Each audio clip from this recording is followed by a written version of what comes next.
Every Friday night. No cooking necessary, no assembly required.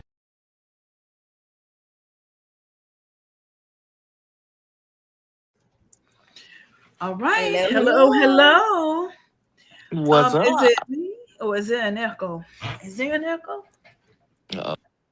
Maybe not. Maybe it's just me. It just sounds weird. Okay, welcome everybody to Beyond the Gates, the wonderful podcast where we discuss all things beyond the gates. Thank y'all for tuning in this week. It was an interesting week, even though we only have 4 days, right? It was. He gave us everything we needed to give. We're still waiting. Still trying to figure out why we only had 4 days, but I digress. This is what I think. I don't know, but we'll see. What I think is, because we all know Thanksgiving's coming up, it's going to be a short week. So either one or two things is going to happen. We're not going to have no episodes at all that week, or we're going to get episodes that week, and maybe they shorted us this week, and we'll get shorted next week. Maybe they're trying to build up so that we have enough for that week. I don't know what they're doing.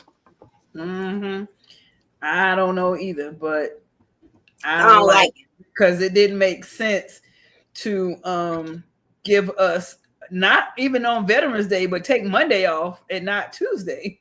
Right. Yeah, that didn't even match. Whatever. No. They be doing weird stuff. Anyway, let's get the party started here, folks.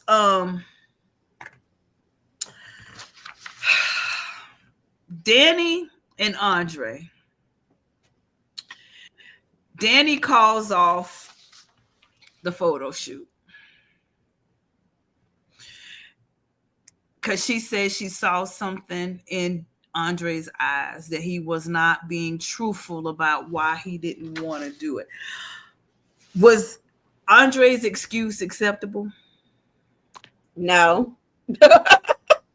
It still didn't answer the question as to what the risk is. So that I understand, Andre was basically going along with it just to make Danny happy. So he says.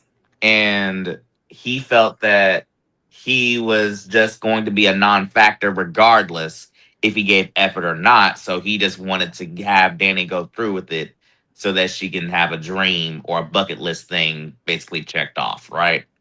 Yeah, his worry was that he would be so bad that it would take away from her legacy or whatever. Right. So he says. So he says.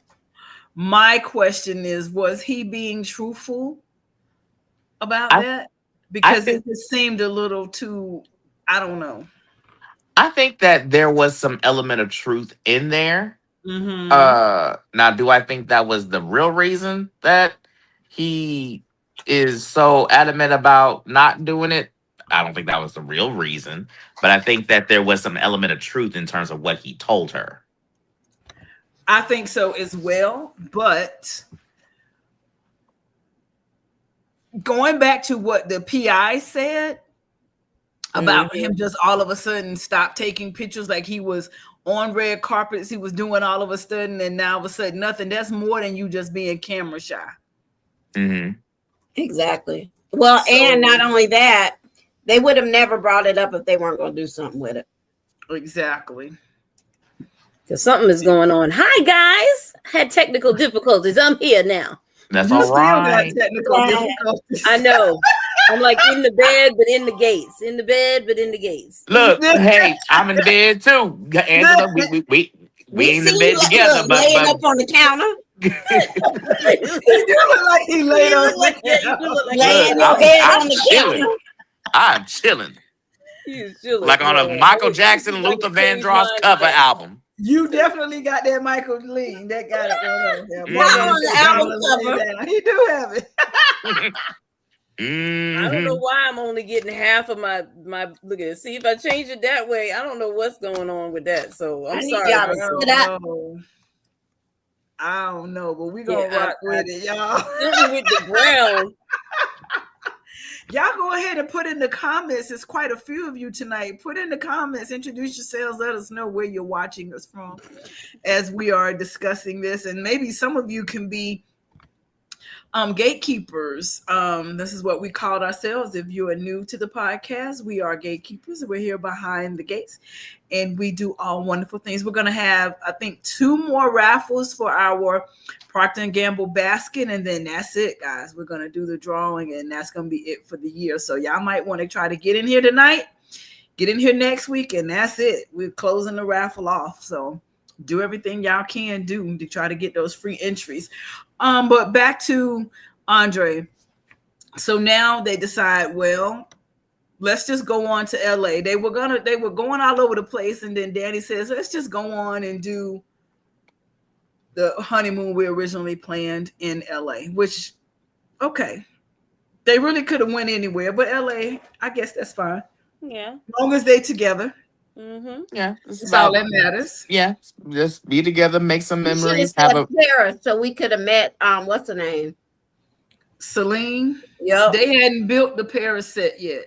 Well, all I needed was a red balloon.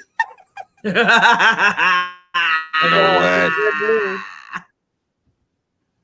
Oh, I'm just so disappointed, Andre. You're really gonna screw this up for everyone. It's gonna come out, and it's literally the whole world is happening. except for a core few.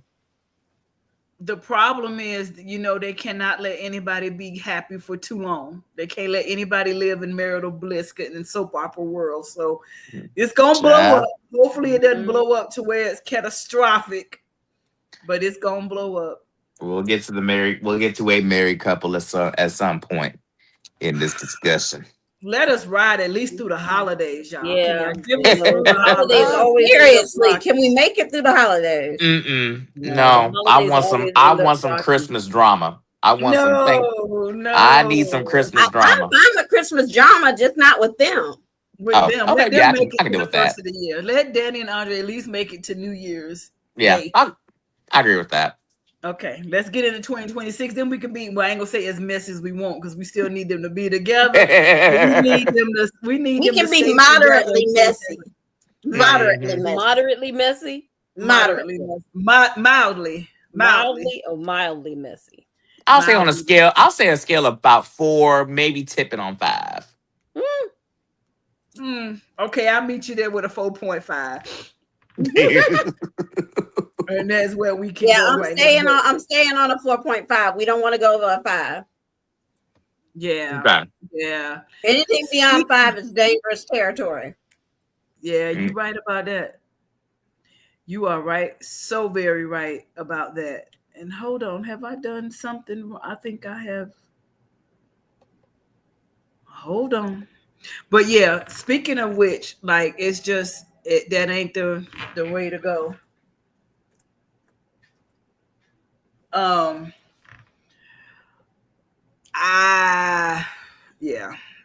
I need them to stay, I need them to be cool for just a few weeks longer. Now we can have all the Winterfest drama we can handle. I'm down for it. Yes. I am down for all that we can handle. But everybody else, I need them to be cool. Yeah, let us get through Winterfest without Danny and Andre drama. I agree. Yeah, we got enough with everybody else, don't we? You think it could be he has a love child? William, I'm so sorry to disappoint.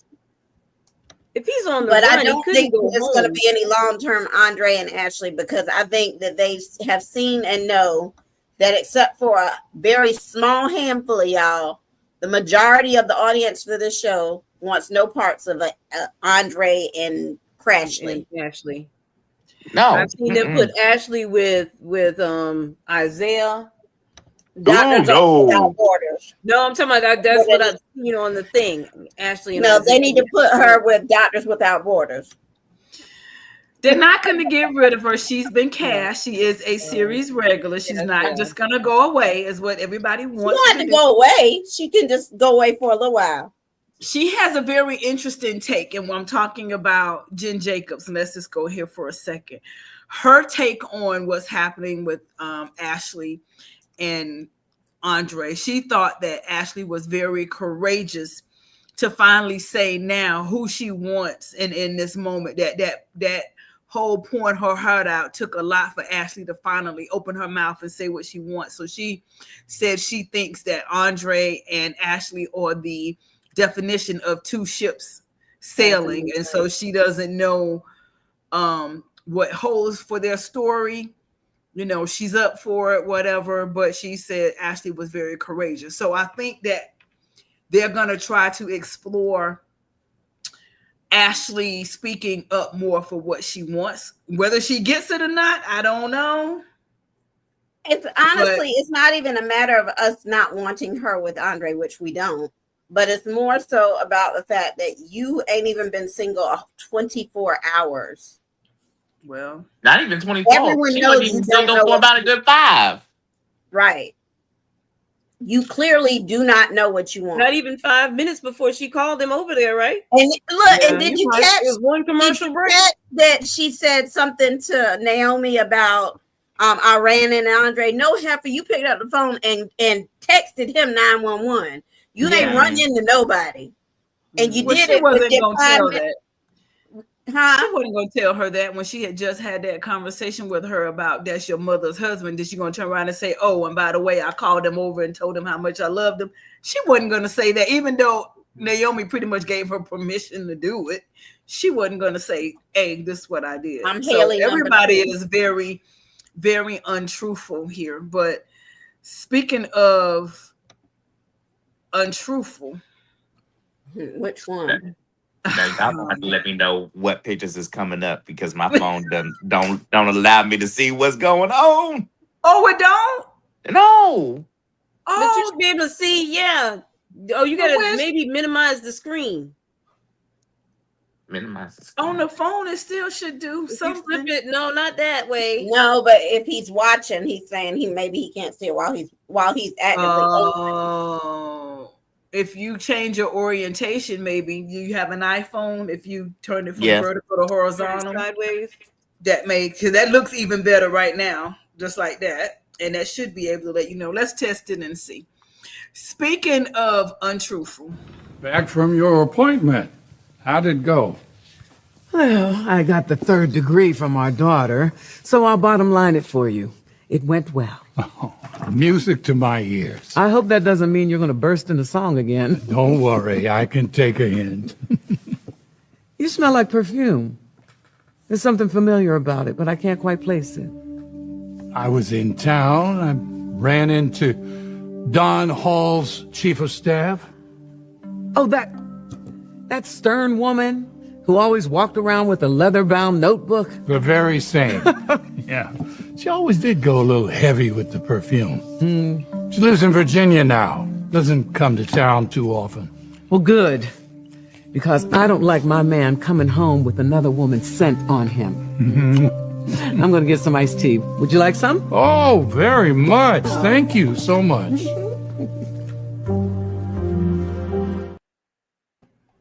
Was it just me or was there a horrible echo? I think it's just you because I didn't hear an echo. Trying to fix stuff, but yeah, there was an echo. Okay. I didn't hear an echo. Well, we do, and it's bad. Well, I Not don't know now, who it can be. just when you played the video. Oh, I don't know. I didn't hear it. But speaking of that person's scent, whose perfume it is, it belongs to this woman right here. Y'all put in the comments what y'all, I want to hear y'all's theories, and the wilder the better. What's Vernon doing with Sharon? Everybody says, oh, she teaching him to sing. But That's what I else? heard too. Everybody hitting says, notes oh, all she's right. teaching him a song. Why you got to take your cufflinks off to sing? That's what I'm saying. And why wouldn't you just put them in your jacket pocket? And why she said, "Let me take you back to the hotel to show you what I mean." What you showing at the hotel? What you showing? I'm sorry. Even if he teaching her to sing, she is out of pocket and needs her behind whooped. Listen, he hitting notes. He hitting some kind of notes. And everybody's saying this is the proof right here. Them being at Uptown is the proof that he's not cheating. And I say it's just the opposite. This is the alibi because everybody is saying, then there's no way Vernon will be caught in public with somebody like this, knowing that everybody know. That's the exact reason why he would go in public, because he's gonna know that people say, nah, that's not gonna happen. He's just whatever for the articulates, and they can explain it away just like we're explaining it away. Oh, he's teaching hers for a surprise for Anita.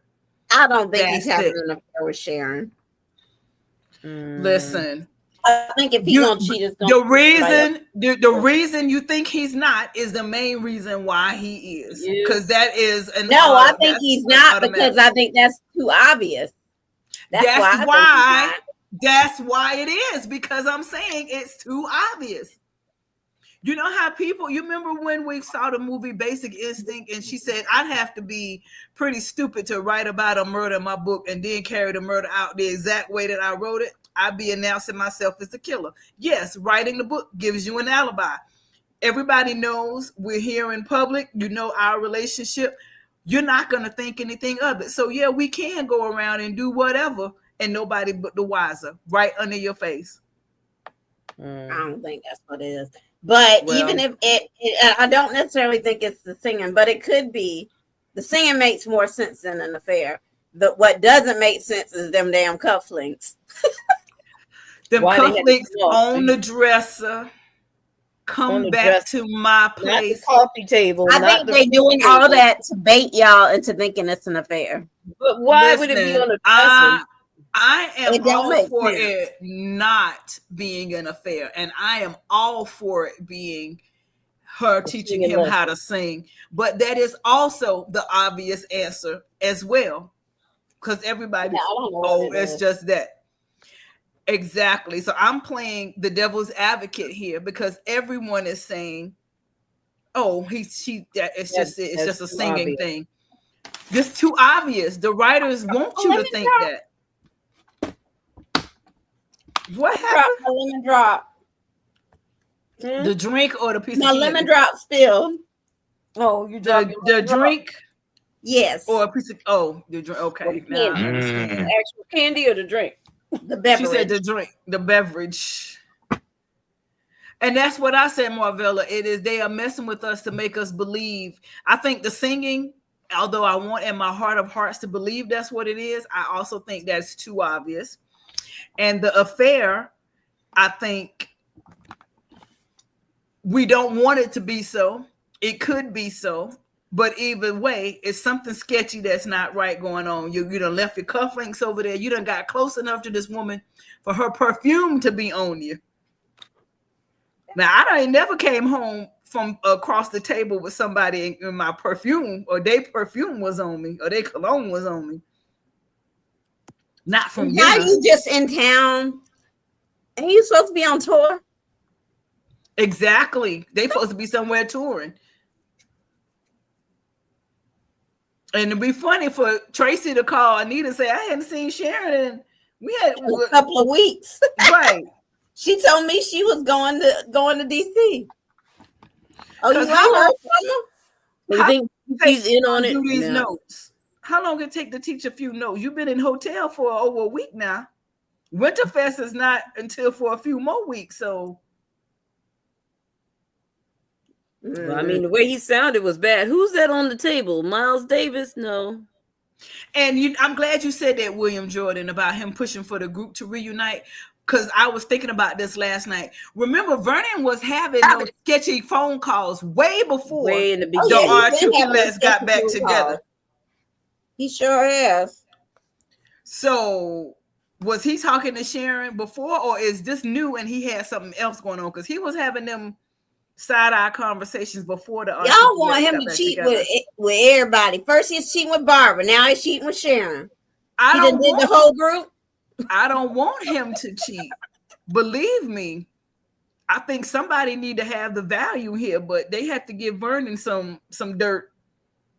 I think he cheated with Barbara way back before, because I tell you, Leslie's his child. That's gonna come. I want a boy child. Let him have a love child, but let it be a boy. We need some more men on this show. So then I said Isaiah, but y'all said that was too young. No, I mean, I continuously avail myself to be one of Bill's illegitimate sons, but the casting crew don't want to hear me out. Me Vernon, one of Vernon's illegitimate. He too young to be one of Vernon's now. You're gonna be Bill's illegitimate from somewhere way back when. Donald could be one of the men that Haley got. Oh. Hell. Yeah, you're the Uber driver. You're driving for Uber now. That's all you got left. You got to come and out Haley.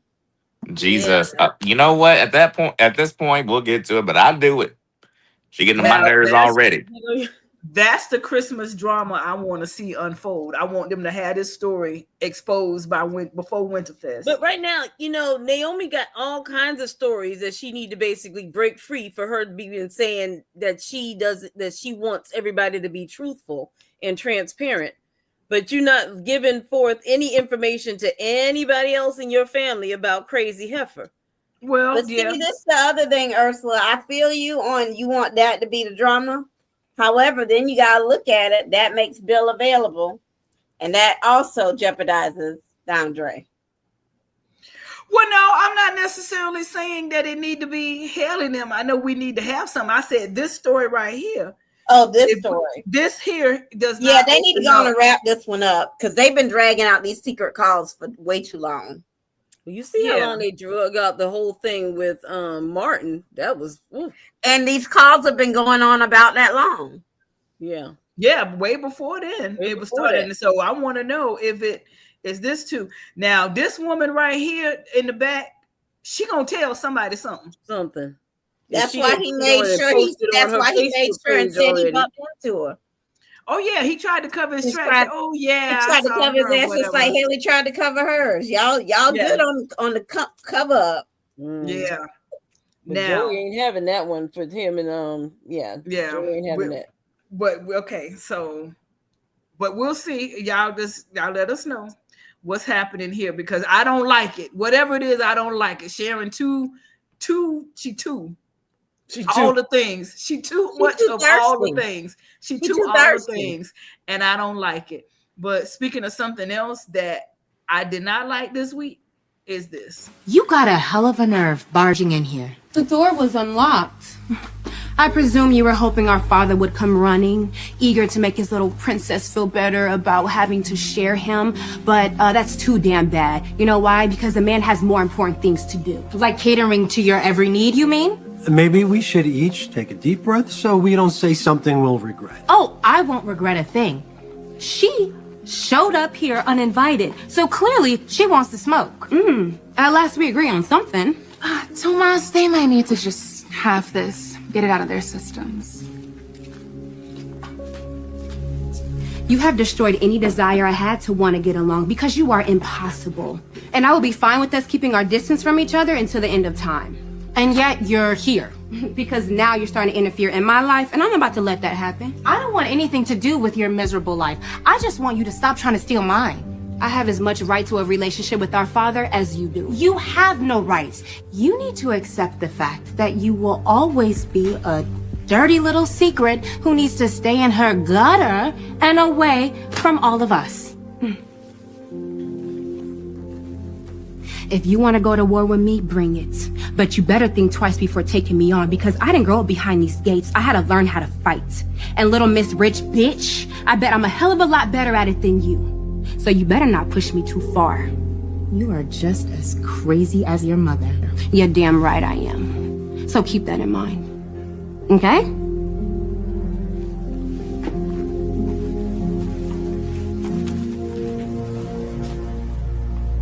Cute place, by the way.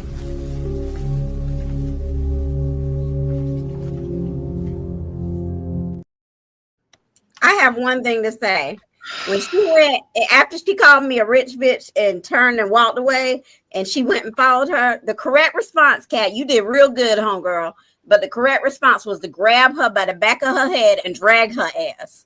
See, that's where we just... What you're not going to do is roll up in my house uninvited and talk shit to me.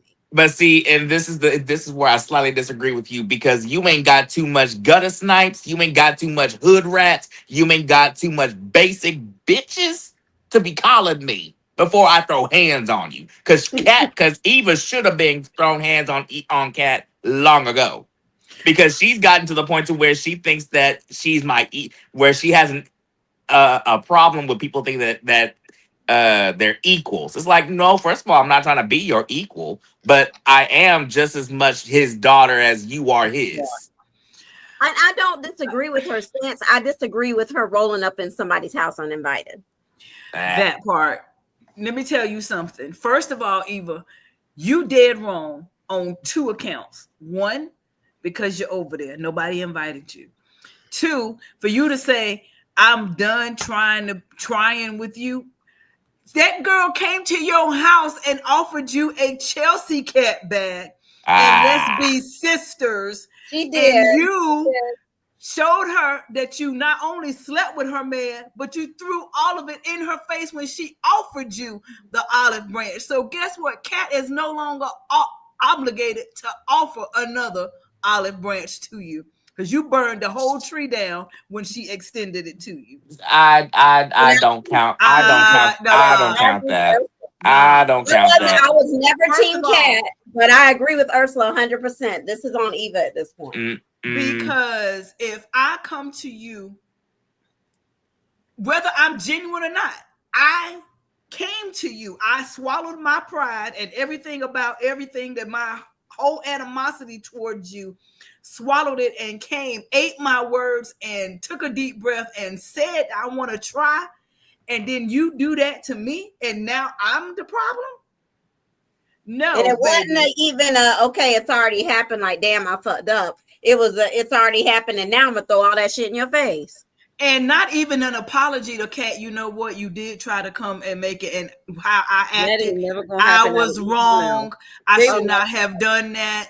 Let's try again. She didn't even so much as repent or try to make amends for how she acted in her apartment, even though she got dropped like a hot potato. Because not only did she get hurt, but she stood 10 toes down in it and went after him again at the country club to say, I forgive you, let's try it again. So you went after her man another time after, and he had to shut you down in front of him, and now you just like, but you think Kat's supposed to say, okay, Eva, you done slept with my man once, you tried to get him again, You said all those horrible things to me, but I'm going to extend the sisterhood branch to you one more again to make you part of the family. Hell no. It's just that she never really wanted her in there anyway. And I get what you're saying, but No, she's she so did, but she snarky did and try, so bitchy about it. It's just, ooh. But Kat is the only one who has swallowed her pride, walked back her words, and tried. Eva has not at all. No, I was watching the same thing. No, when she basically was working for Ted, and she was like, okay, well, maybe we can work together. She was trying to be open, and what did Miss Cat do? She sabotaged the whole thing. She did. And look, now don't get me wrong. And I speak for me and Ursula. We have never been Team Cat on this. It's not us being Team Cat. It's just in this particular instance, Cat actually did try. She finally was seeing the light. I do not count the Chelsea Cat bad. I don't count that, because the only reason why you did that is because Chelsea. Say what now? It doesn't matter why she did it. It doesn't matter, because you only came over there because you had someone whisper in your ear to try and give me another chance. Martin didn't need anybody to try and whisper in his ear to try and give Eva a chance. He without reserve opened himself up to try and at least build some kind of rapport with Eva. Kat was not along with it from day one, calling her bluff on the reason she was really there. Kat has been there the whole time and seen the deception unfold. So Martin is just catching it secondhand. Kat's seen it all. So what we keep forgetting is this girl did play a very active part in destroying their family. Yes, and the thing with the difference between what people keep saying that Eva is just like Leslie, I disagree with that, because the difference between Leslie and Eva is that Eva has owned up to the fact, like, you know what?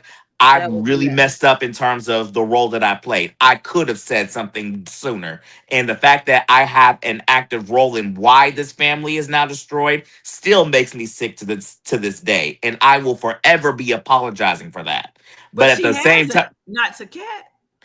She can't, because Kat is always putting her down. She doesn't let her get the chance to be able to apologize. And even then, Eva has also told Kat that I've apologized at first, but Kat has always said that you will never be my sister. We will never be family. I want nothing more to do with you. Never wanted anything to do with you. And you are basically everything under the sun but the name that I was given at birth. And at some point, she ate all that and tried to apologize. Yes, she did it caught her. But she did that under the best of intentions. I think she did it, but it was still. What ulterior motive did she have? She had no ulterior. She had nothing to gain by apologizing to that girl. Nothing. But when Kat caught them in the apartment, Eva had every opportunity then to say, you know what? I'm sorry. He told me it was over. I apologize. And in terms of that whole thing with Tomas, the fact that everybody is skirting through Tomas's role in that thing, Tomas played both Kat and Eva. And even before Eva slept with Tomas, she made sure, what about you and Kat? Every time that things kept getting steamy between the two of them, she would always, before she even made another move, she's like, what about you and Kat? What about you? What about you two? He would always respond, there is no me and Kat. It's just me and you right now. So at that point, Tomas said that we ain't even together. I'm not skirting past him. I'm not even, he ain't even relevant, because in my book, he ain't gonna be here in a year. But they will still be sisters in a year. But at the end of the day, Kat doesn't claim her as a sister. Never has, never will. She tried to. She has never authentically tried to do that. I refuse to accept this. But she didn't authentically, but I'm trying to understand. Okay. Yeah, she went influenced by Chelsea. Someone had to talk some sense into her. Chelsea finally got some sense into her. But she listened. She listened to her and she tried. She didn't go under any false pretenses because she had nothing to gain by doing it.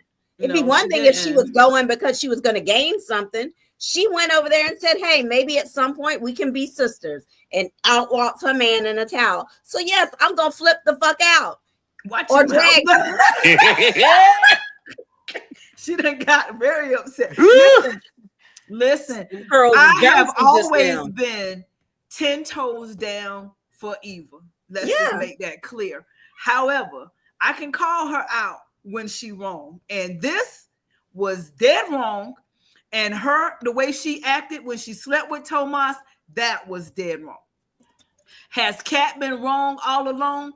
Not necessarily, because in the beginning, she did know that she was trying to destroy their family, and I would have went after her with 2 missiles too, trying to come with what you did. Now that it's out and all that or whatever, it's going to take me a minute to accept you as family. I'm going to look at it through my own personal lens. It's going to be a minute.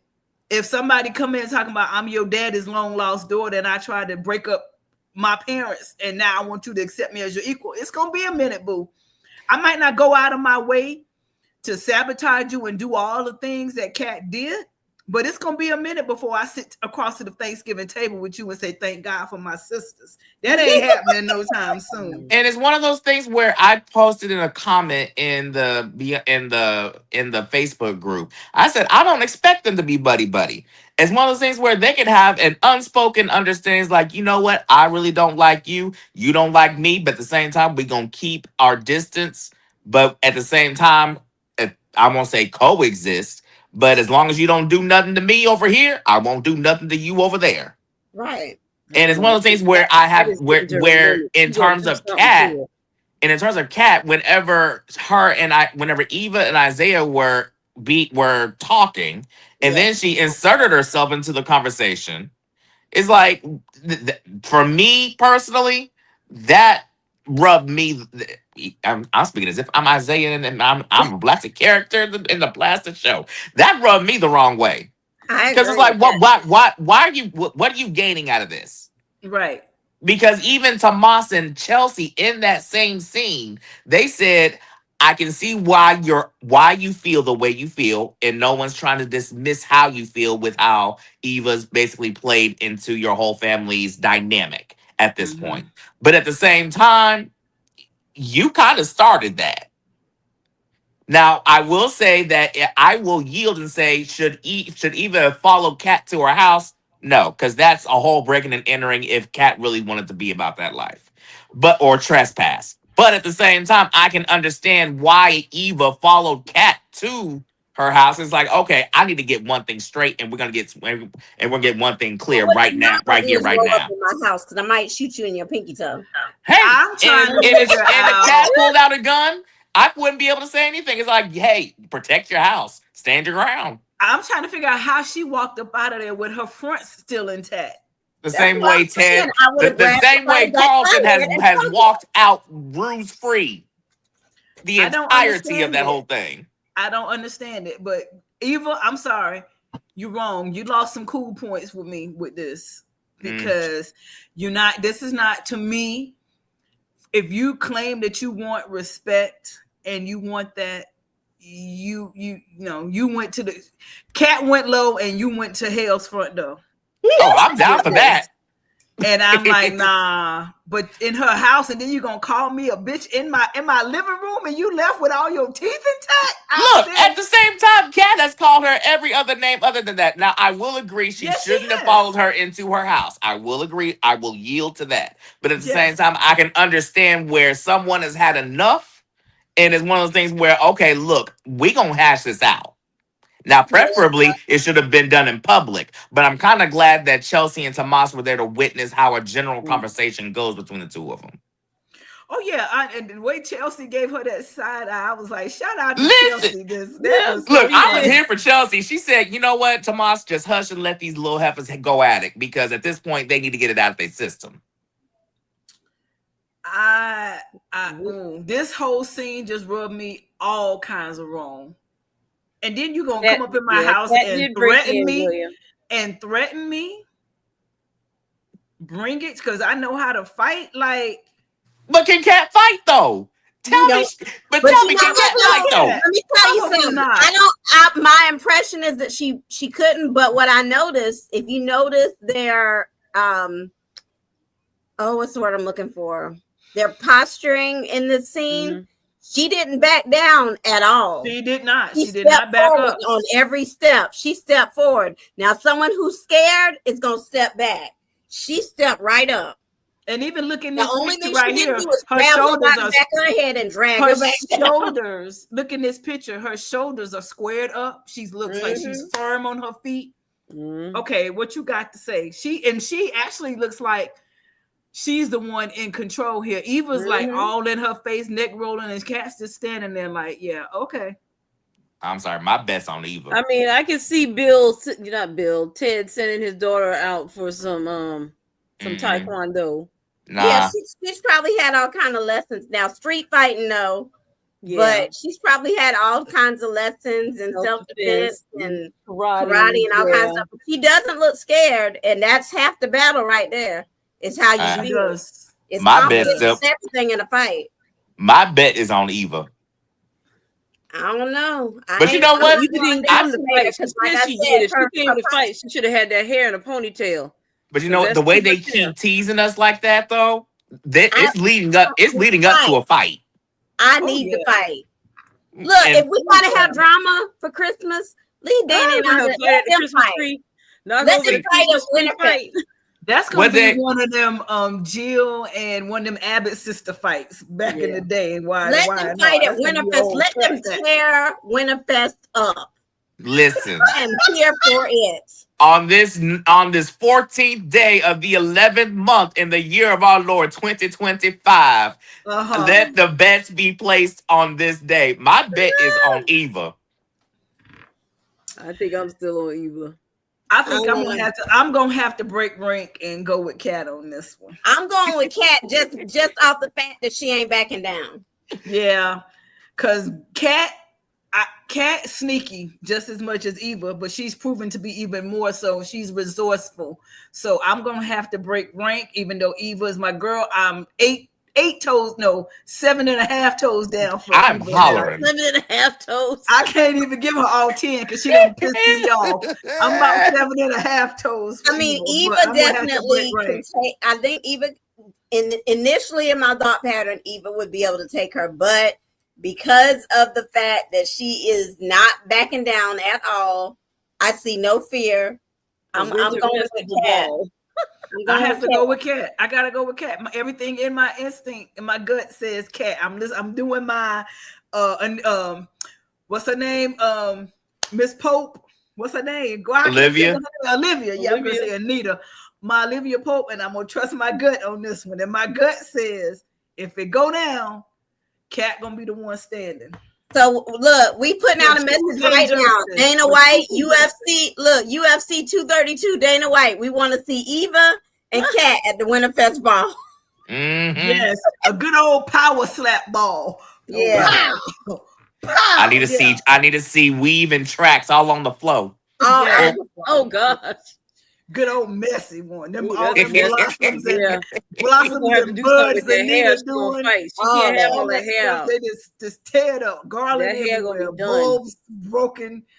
Poinsettia leaves everywhere. Just tear it up. Just tear it up. Y'all have given us everything on this show except for a good fight. A good cat fight.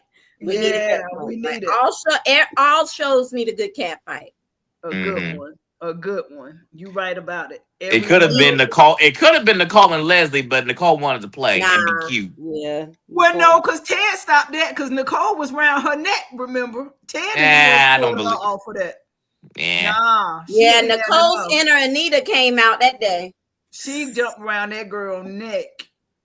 No, in all honesty, we were about to have a whole Anita and Leslie fight. Because Anita's about that life. She said, don't let this highbrow fool you. I'm from Detroit.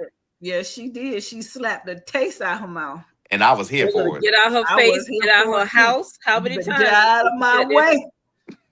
Now, don't get me wrong. I love me some Leslie with her cuckoo self. Yeah. I love me some Leslie. Yeah. But she deserved that slap. She should have you. She did.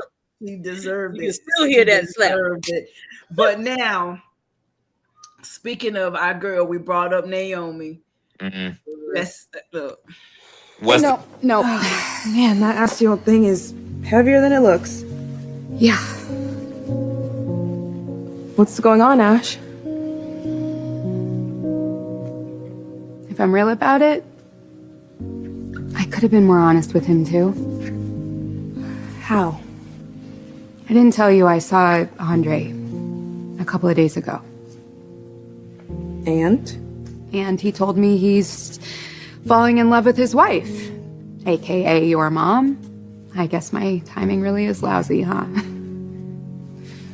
So maybe you had some leftover feelings for Andre when you got back with Derek. But Ashley, that is nothing like Derek letting you believe that he was still completely paralyzed. Like, that's apples and eggplant.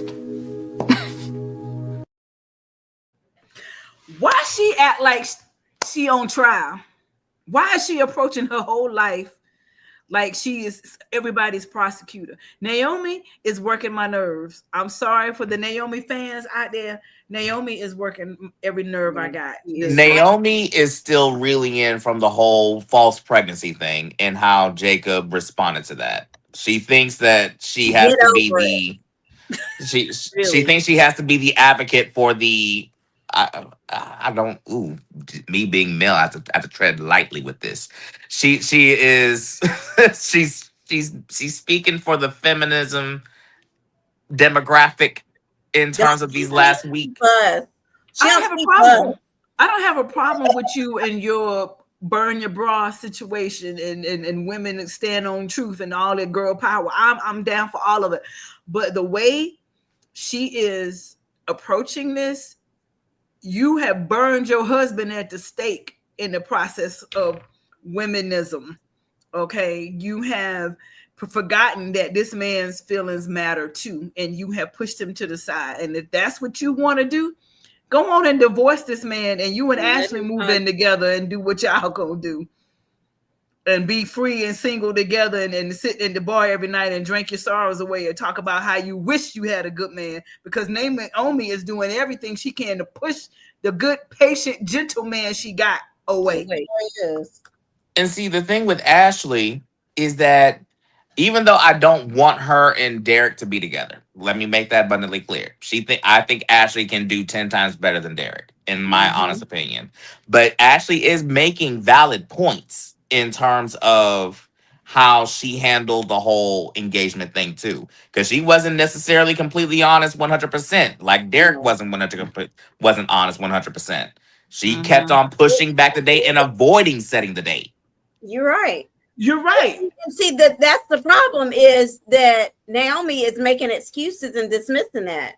Like she is just as guilty as Derek is. Derek was dead ass wrong, and she was dead ass wrong. Because how you engage to somebody and in love with somebody else.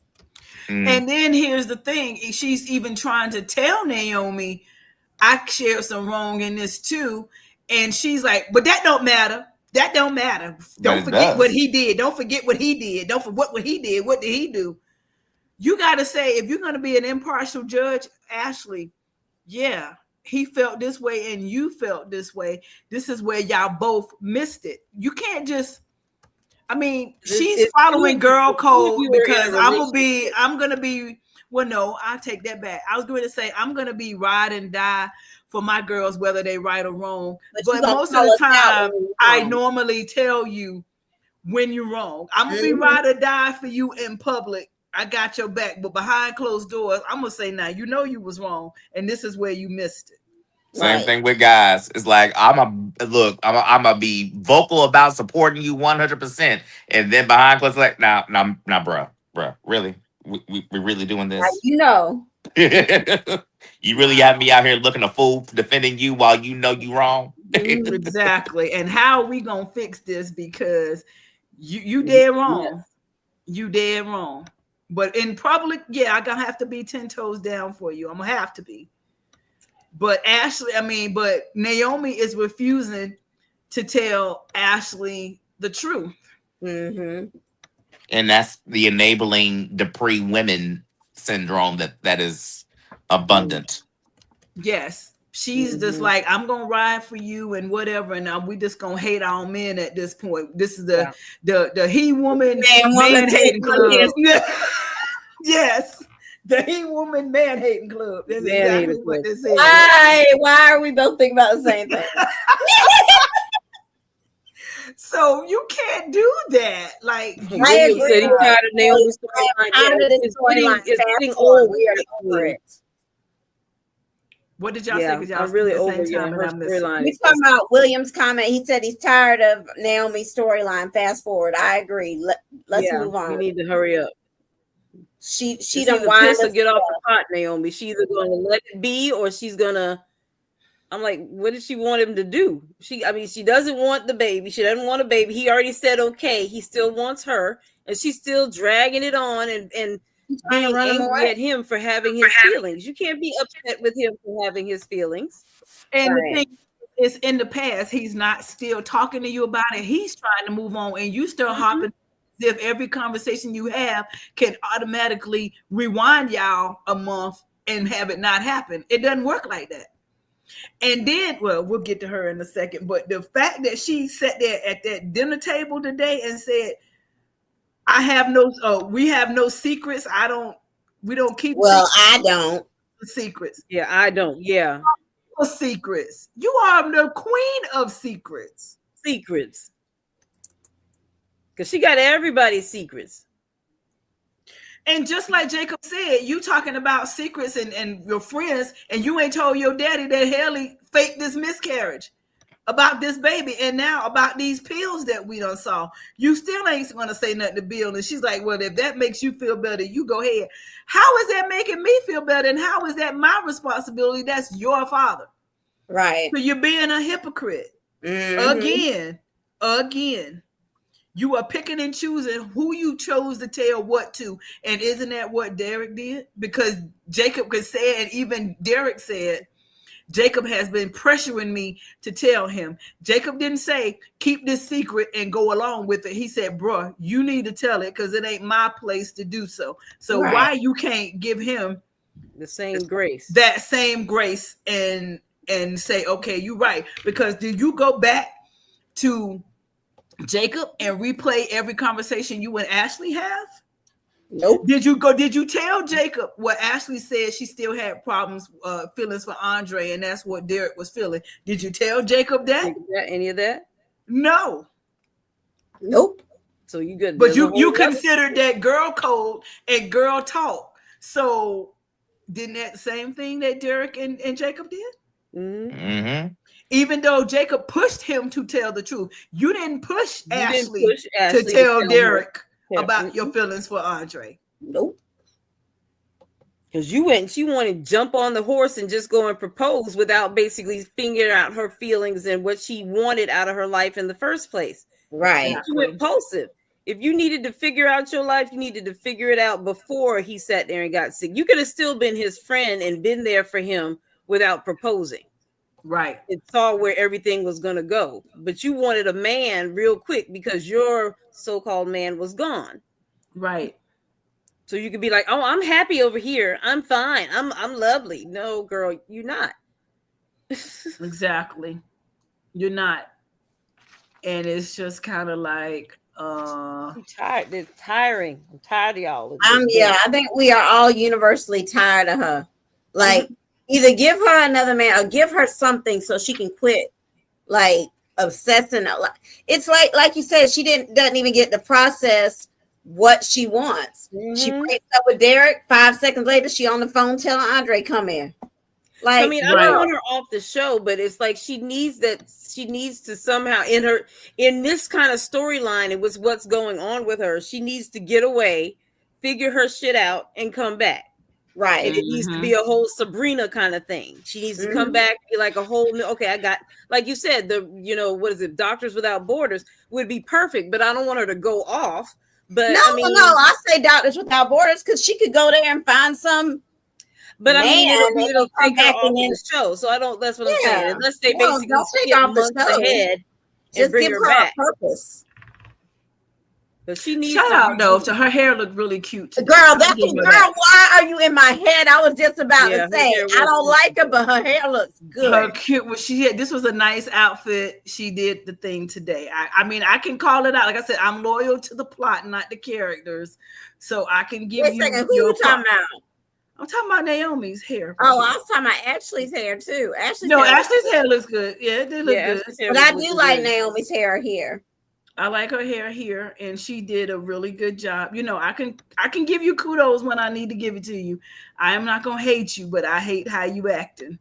Yeah, but she was acting a donkey. But everybody was acting a donkey, especially in this scene today, since we're talking about this. Yes. She got them results for them pregnancies all up in Haley's phone. Haley said, I need my phone. So Bill drinking like crazy. So let me ask this question. I'm authentically asking. So if a woman has a miscarriage, is it normal for a doctor to prescribe birth control pills to get the hormone levels back in sync, or is that just something that Haley's making up? I've never had a miscarriage, but I do know that you can be prescribed birth control for hormone levels. Kind of get your hormone levels. Yeah, that is something that can happen. And I don't know that they would do it in case of a miscarriage necessarily, but I do know that they do it for other things. So it's possible.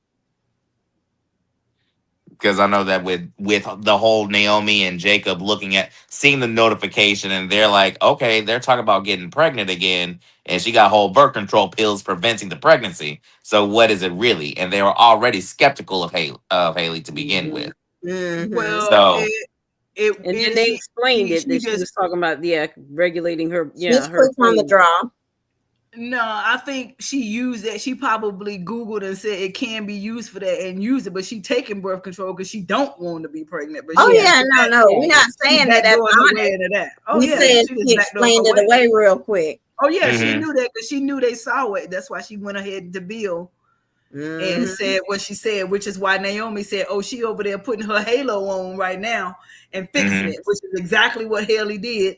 Oh, and the doctor this and that. And Bill looked first and was like, oh, so that's what it is. Birth control pills. Oh, well, okay. And it's one of those things like with Jacob, I can understand Jacob's perspective, like in terms of man to man. I would want to at least be made aware if something like that was happening. If that makes sense. Now, it depends on how you come at me in terms of whether you come at, well, I can understand that you're trying to come to me in terms of a concerned friend or whatever you want to call the two of them.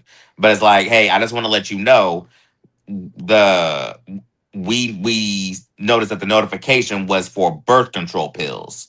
Are you aware your wife is taking them? So, but yeah. But see, Bill being so silly nowadays, he ain't gonna try to listen to nothing nobody say about Haley. And he can't be that dense. For my wife. I know. I was like, he can't be that dense. Can he really? Well, I will see. But he's got an ego to think that no woman would ever cheat on him, or no woman, like he was thinking about no woman would, he didn't think that Danny was gonna move on. I'm like, oh no. Well, I can say he is a misogynist. He is. Well, I can say for men, if the right woman comes along, we gonna act stupid. All logic goes out the window for the right woman. Well, he did not like that Danny and Andre went on their honeymoon. And what was the purpose of her bringing that up anyway? I don't think that she meant to bring it up for ill intent. Talking about the trip and everything. I think it was truly conversational. I don't think that it was meant to try and throw a jab. Now, Bill's reaction warranted Haley's insecurity. Because why you over here just reacting to your ex-wife going on her honeymoon? What you care? Why you care? But I love that she threw out about the private investigator investigating Andre. Yeah, did you call him? I mean, she didn't tell her mom about that either. That's another thing she ain't told. She didn't. That's right. She didn't tell Danny about Bill investigating Andre. So you got secrets all over the place, Miss Ma'am. Talking about transparency. You know, transparency in her world. Naomi just needs to get over the whole false pregnancy thing is making her combative and argumentative. You're right. She overruled. Yeah. You're right. And with that, let's go for some trivia, you guys, and see who's going to get that entry to the basket tonight. You're not getting the basket, you're getting the entry. Okay.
Now, I'm going to say this. If y'all don't get these trivia questions, child, y'all do not watch the show. I made up for last week because it was kind of hard and people didn't get the first one. So I made it easy. So if y'all don't get these, then I don't know what to tell you. And y'all have an advantage because Allie is not here. You're right. You just so Angela, you check the comments. I took them purposely off the screen for a moment. You can check, see who's doing what. And while we're doing that, Joey's catching on to Randy and Haley, y'all. Yeah. Child. Joey is gonna be the one to take them down. To take it down. Because how you just all of a sudden now randomly doing all of this spot checks on your spot checks and all of these facial recognitions and going all the way back in the archives. You looking for something. Mm-hmm. He wasn't looking for something until he caught Randy in that lie. Mm-hmm. When he approached Haley. Yeah, now he's like, no, let's see when this actually started. Mm-hmm. And it's not even that. I think, well, that part with Haley, but then him going back and doubling, revamping the lie, and saying, "Oh, my bad. I just wanted." Why you even go back and revisit it? Mm-hmm. You told on yourself that you had something to hide, and Haley pulled your chain. So then let's ask this question: If Randy had been completely upfront in terms of him and Haley's overall plan and goal, do you think Joey would have gone along with it? Hell no. No. He didn't stand to benefit anything from it. But And he didn't have Bill is his He had to sister, say so I don't think Bill helps him fix things. So no, he's not gonna go for Haley and basically dump Bill. No. But he could have told a half truth, and I'm right with Keisha. Haley is my cousin. We didn't want anybody to know that. Whatever. We're family, and that's it. I look out from her from time to time. But being that she has said she didn't have anybody, we thought it would look strange and leave it there. No more, no less. Yeah. Because at this point, Haley has done nothing to raise an eyebrow with her legitimacy with Bill. Right. Nobody is thinking the wiser of anything else. They don't know that any moment he gonna crock over like a cockroach or something. They don't know. Don't be trying to adjust that pillow out the picture. You know what? Angela got a whole got a whole headboard in hers. I just went with mine. I just let it go. I didn't even try to. Marvella I got my pom pom. My high school is in their championships. Hence, I got on my stag stuff from Berkeley High. Yep. All so right. I got my pom pom. But yep, that's it. It's cold in here. They're saying Naomi looked at the results. Now, there was a whole nother debate in another group, not ours, about whether Naomi actually process those results or not, because the last thing we saw as viewers that it said open the portal, and then she closed it, and Jacob saw that the portal was open, but she told him, "Oh, I'm not." I don't know where she saw I'm not. They didn't give us that. Like she is, but she's so hormonal and up and down and crazy. Yeah. And maybe she's thinking, I don't know. I don't know, because I was thinking maybe she know and she just gonna sneakily do what she need to do. But he had the computer, so I'm thinking, did he open it? Because I thought he went back and opened it himself. How about that too? They leave a lot up for interpretation on this. But they never actually. A lot of people try to be so literal. So I don't know. That's what we need to go look up. Yeah. What was episode? I'll be waiting to see what that's about. But honey, what I was excited to see this week, which made my week for some strange reason, was this right here. Yes. And she is gorgeous, by the way. Yes, she is. Yes, she is. A beautiful girl. Yes, she is. Perfect. Yes, she is. Welcome to Fairmont Crest. Yes. Bring it on. What's her name? I don't know. I can't remember her name. If anybody that's watching it, y'all remember her name, y'all put in the comments what her name is, because I could not remember. I remember the other guy was what? Kellen. Yeah, we want her. Keep her there. Leland was the guy's name. Something like that was the guy's name. I can't remember her name. Bring her back. Bring her back. She was gorgeous. But what made me like almost like just like, oh my God. Why y'all trying to? Why she and Ashley? I just knew Ashley was gonna walk. I was gonna walk in. I'm like, man, you needed some. You really did. I think that would help you get over that girl, but not in her apartment. That's not in her place. That was happy. Now that was trifling. That was trifling. Yeah, that would be trifling. Yeah, and that was very bold of her, though. It was bold, but on that couch, I mean, they had been kissing for a minute. Wasn't no peck. That again was on the couch. Everybody on the couch.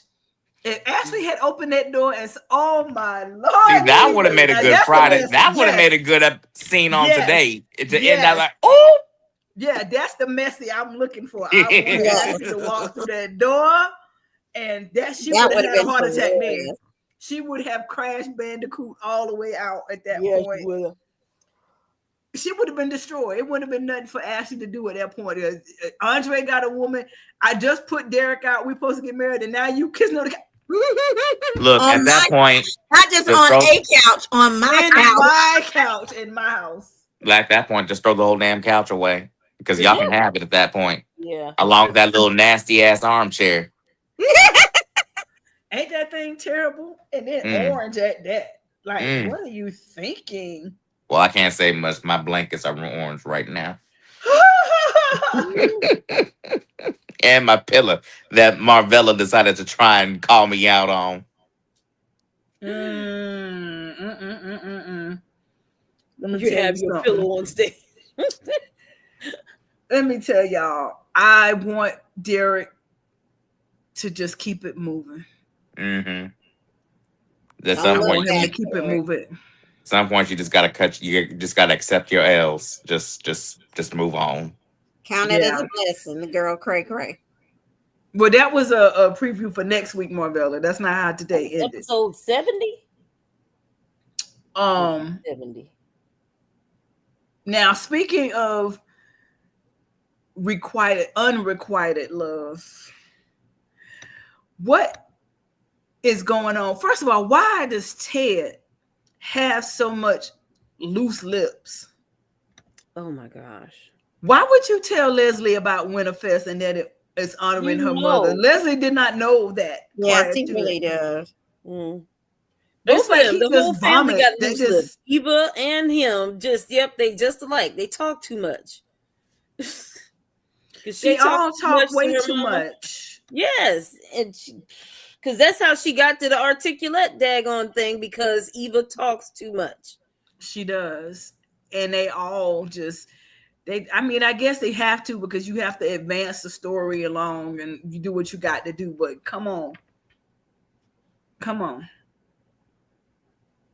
Now, I wanted to revisit something before we get all the way back in there, because Ted is just in all types of pickles right now. So I wanted to revisit this right quick. That will never be true. Dad, let's just agree to disagree when it comes to her.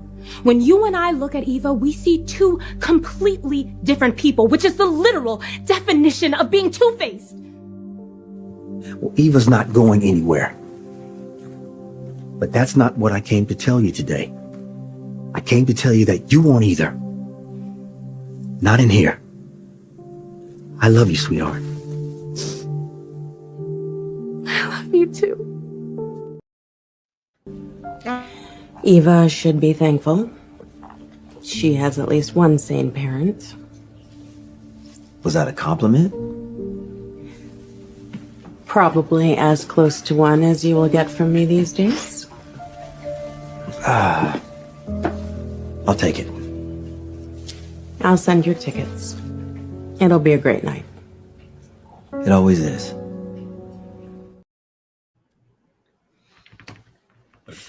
Is Ted, he in a rock and a hard place? Yes. I do not feel sorry for him at all. Like, you have, and that's always the pitfall of having children by multiple people, whether you a woman having babies by two different men, or men having children with two different women. You're always going to find that hard balance in terms of having both children feeling equal to and that they're receiving the same amount of attention and treatment. That's just that is the situation that Ted is in. And the what's making it difficult is that he's not really getting at least in terms of right now. I'm not saying it won't change in the future, but for right now, the ones that's giving him a hard time is really Kat, because she doesn't want Ted to acknowledge Eva, let alone give her any kind of access to what she's always had growing up, because she feels that she doesn't deserve it. But she's a daddy's girl. She's a daddy's girl. She is. She's a daddy's girl, but I blame Ted for that, because I feel like, yes, he's been trying to make up for lost time with Eva, but at the same token, he's let his relationship with Kat go to the wayside.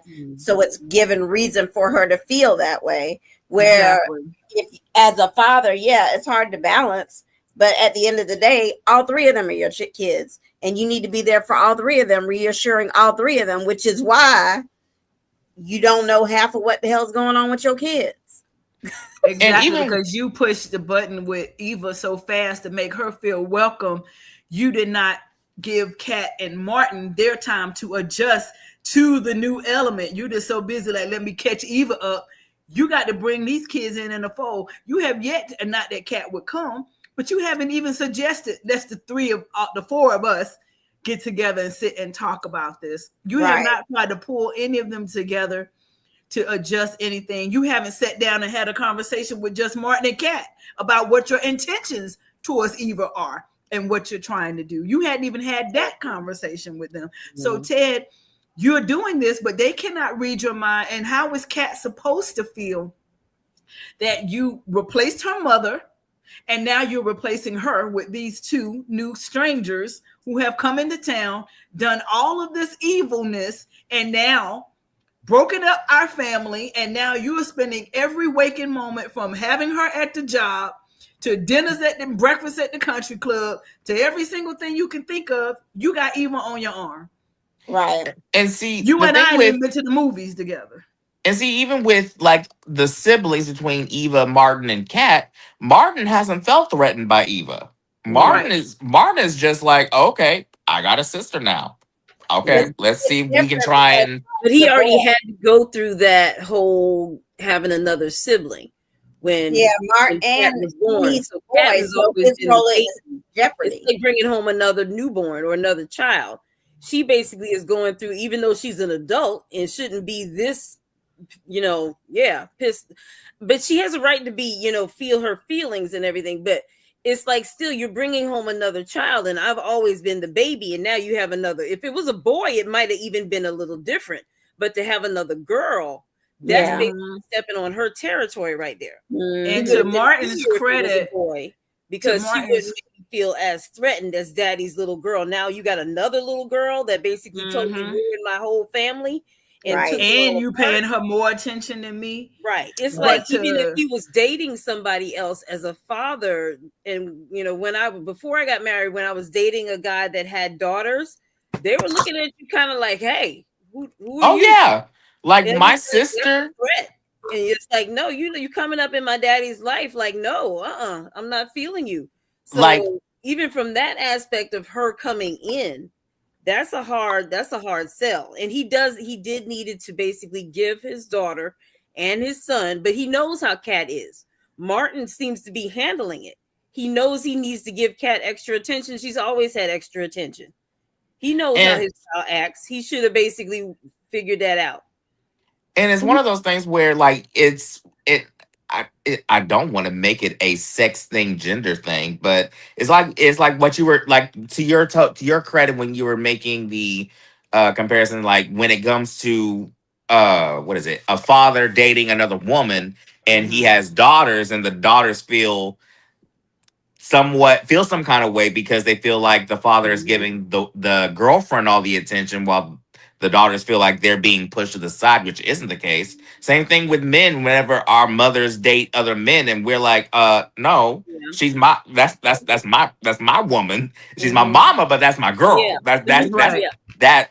So it's like stay in your place. My sister had the same issue with the women that my dad dated whenever we were younger, because my sister was protective of my father, and this is after my mom passed. So she felt like she was the woman of the house, which naturally she was, because between me and my dad, she was the only girl. Right. So, but it's also one of those things like with Ted, it was a conversation that was long overdue. I agree. The thing with Ted is that kind of like what Ursula said. I think it was Ursula said, like they need to have a gathering with all four of them. No Leslie, no Nicole, just the four of them to figure out what dynamic they have as father to children. I agree, and it's something that should have happened before now. Yeah, way before now. It's at now. the point where you can't have them sit down together.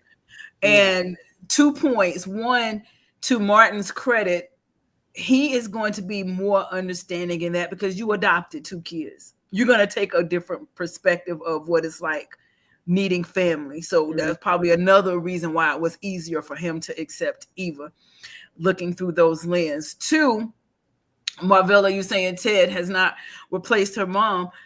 In Kat's eyes, every time she see Ted, she see Leslie, and knows that the relationship, the family is gone because of that woman and because of that woman. But I don't never walk in on you and my mama together. It's always you hugging Leslie at the hospital, Leslie in your hotel room, y'all sitting down at the country club eating. Every time you turn around, Leslie is in your proximity. Yeah. And not me walking in on you going out of your way to win my mom back. Right. And see, I have very rarely caught y'all together, or you begging and pleading or anything for saying mama, he's poured his heart out. Every time I turn around, Leslie is there aiming to the point of you slept with her again in recent time. So right.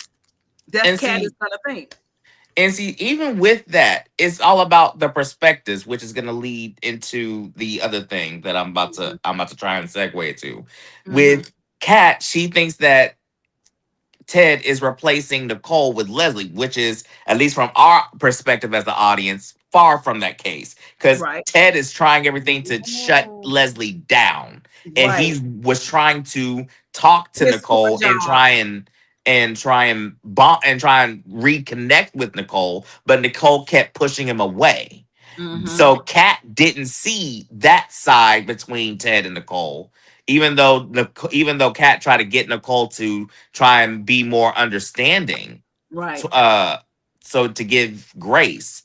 But even with Kat's points, like, you don't see the Eva that I see. The Eva that I see is manipulative and vindictive, while Ted is only seeing someone who is trying to build a relationship with me as father to daughter, and is trying to amend what she has done. But Kat doesn't see that. Only thing that she sees is red and goes into attack mode every time she sees Eva. Every time. So it's like both were right. It's just one of those things where does the other person begin to try to see the other perspective genuinely before we go into it, before someone tries to clock me on it. But yeah, just in terms of like a genuine sense of trying to look at each other's perspective in the other person's shoes. And you're right. I mean, and again, at this point in the game, I can't take sides. I'm going to have to back up. But to look at this from Kat's perspective, I understand most of what she's doing. Not all, but most of how she's reacting, because she's hurt. Her whole perfect world, her family, everything blew up. Yeah. And she watched it happen. It was a train wreck. She watched happen because she tried to tell them and no one listened to her. And she had to stand back and watch it blow up and say, I told you so. And now the very person that I knew was at least a co-conspirator, the catalyst on the inside of the house to make this happen. Now we're supposed to sit down and share a meal and kiki as sisters. It's gonna be a minute before that happened. Not like that, because you have torn my entire world apart. And now I'm hurt, I'm bleeding, I'm mad, and that's all I can do is give you every vile thing I can think about every time I see you, because I'm hurt. That's her perspective. Eva, yeah, I came to town with ill intentions. I was listening to my mama. I played a significant role in blowing this family up. But now that I got to know you all and realize that you are not what my mother said you were, I'm so remorseful, and I tried to stop it, but to me, it was too little, too late. You're going to stop them at the anniversary party. Why you ain't pulled Ted aside and say, this was happening? Look, Kat, I know we got off to the wrong thing, but look, this is what's going on. I need you to get your mom and dad out of here. Together and help get my mom, because my mom is doing this wrong. You knew it, but you still stood right beside your mother as she blew that whole thing up and just stood there and cried. So you got a very significant role in that as well. And you being sorry, well, okay. But you being sorry doesn't put my family back together. So now I'm supposed to go out of my way and empathize with you because you're remorseful, where my parents are now divorced. The ink is dry because of you. You are the first person of my first line of defense here. It's because of you. Now, Eva, are you upset at all the name calling and all the things? Kat, yeah, you had a point. How many more raggedy bitches can you be, gutter snipes? You know, how many of that are you going to take when you're going to say, listen, I said I was sorry. it ain't much more she can do at this point because she can't take it back. What's done is done. Right. But you can have, in my opinion, a little bit more humility around all of the members of this family to continue to say, this is the role that I played in it. But now you bucking up against everybody like you didn't come in town and do what you did. I got an issue with that. Nicole, yes, you're right to say that's Ted's problem. Let him deal with his daughters. But at the same time, you're doing more talking to Ted now than you did when y'all was in the midst of all of it. Y'all could have saved this marriage. You really could have put this back on track because y'all flirting more now and being more friendly and calm now that the ink is dry than you were in the times when you're supposed to have been fixing it. And we've said this months and months now. Ted, if you put the level of energy into Nicole and your marriage as you did trying to become Eva's father, we wouldn't be here right now. Mm-hmm. That might have actually helped Kat to calm herself down when her parents getting back together. Because she wouldn't have lost everything. Tried to basically do it. If she would basically even come at Ted and be like, try this with her. If she was trying to push them back together, even though Leslie would have had a conniption, but still, it's like trying to fix it. Okay, Kat, I know we're at odds, but let's see if we can get your family back together because I really do, love the two of them. They should have parent trapped them. Yeah. Right. And Leslie doesn't help that every time you see Kat, kitty cat, you throwing every salt in the wound you can throw. And Eva is her daughter. Of course, you guilty by association. Mm-hmm. I just ran into your mama earlier. Yeah. But even then, like with Eva, she's always trying to pull Leslie out of her delusion that there's a chance between her and Ted. Yeah. She is, but she isn't. She is, but she isn't. Ted, watch her because she's still there. You think she's your friend, but you need to watch your back. That's all she needs to say is, Daddy, watch your back. I know my mama better than you do. But she does, though. I know. That's what I'm saying. But what even with Jan, she was telling Jan's like, hey, watch how you. So what I'm saying, Donna, when I say she is, but she isn't, I'm not saying that she isn't intentionally. I'm saying she is, but she isn't because she's also running and telling Dana or Leslie or whatever the hell her name is every chance she gets, oh, such and such is happening. Oh, Dad's at the hotel by himself drinking. Oh, Dad and Nicole broke up. Oh, she's not really being direct with Ted about what he needs to do and stop. She needs to stop running her mouth about the bad or stuff that she needs to think and process. Like giving her mama opportunity, telling her so much, and she needs to tell Ted, look, Mom is ABCD. This is what she's doing. She said it at the table. Mom ain't never been to a game in how long? Ted's not listening totally. She needs to, I don't know if she needs to sit him out and like a 5-year-old and be totally direct and be like, look, this is what she does. Don't sit here and get yourself tangled up in her web again by trying to be friends. Because he still thinks they can be friends. And I'm like, you can't be this freaking gullible, but apparently he is. So, yeah. He is, but here's the thing. It's also misdirected priorities because as much effort as Kat put into destroying Leslie, improving, that whole situation and getting rid of Eva, Kat and Martin should have gotten together. And like you said, how we going to parent trap this thing? Let's get Ted and Nicole together in a room and let's talk as a family. Parents, what are y'all doing? Mm-hmm. Did y'all forget? But everyone feels that since Nicole is this licensed therapist or degreed therapist, whatever you want to view it as, that she knows all the answers and that she is the guru in how to put oneself back together. No, that's what they said. Doctors make the worst patients. They make the worst patients. So, and she is her worst patient because she's not listening to her own. She won't listen to her own advice. Ain't that right, Angela? What'd you say? What? You your own worst patient too. I am. See, that's what I'm saying. So that you made the point, and yeah. So I just think that. But now that Winterfest is out,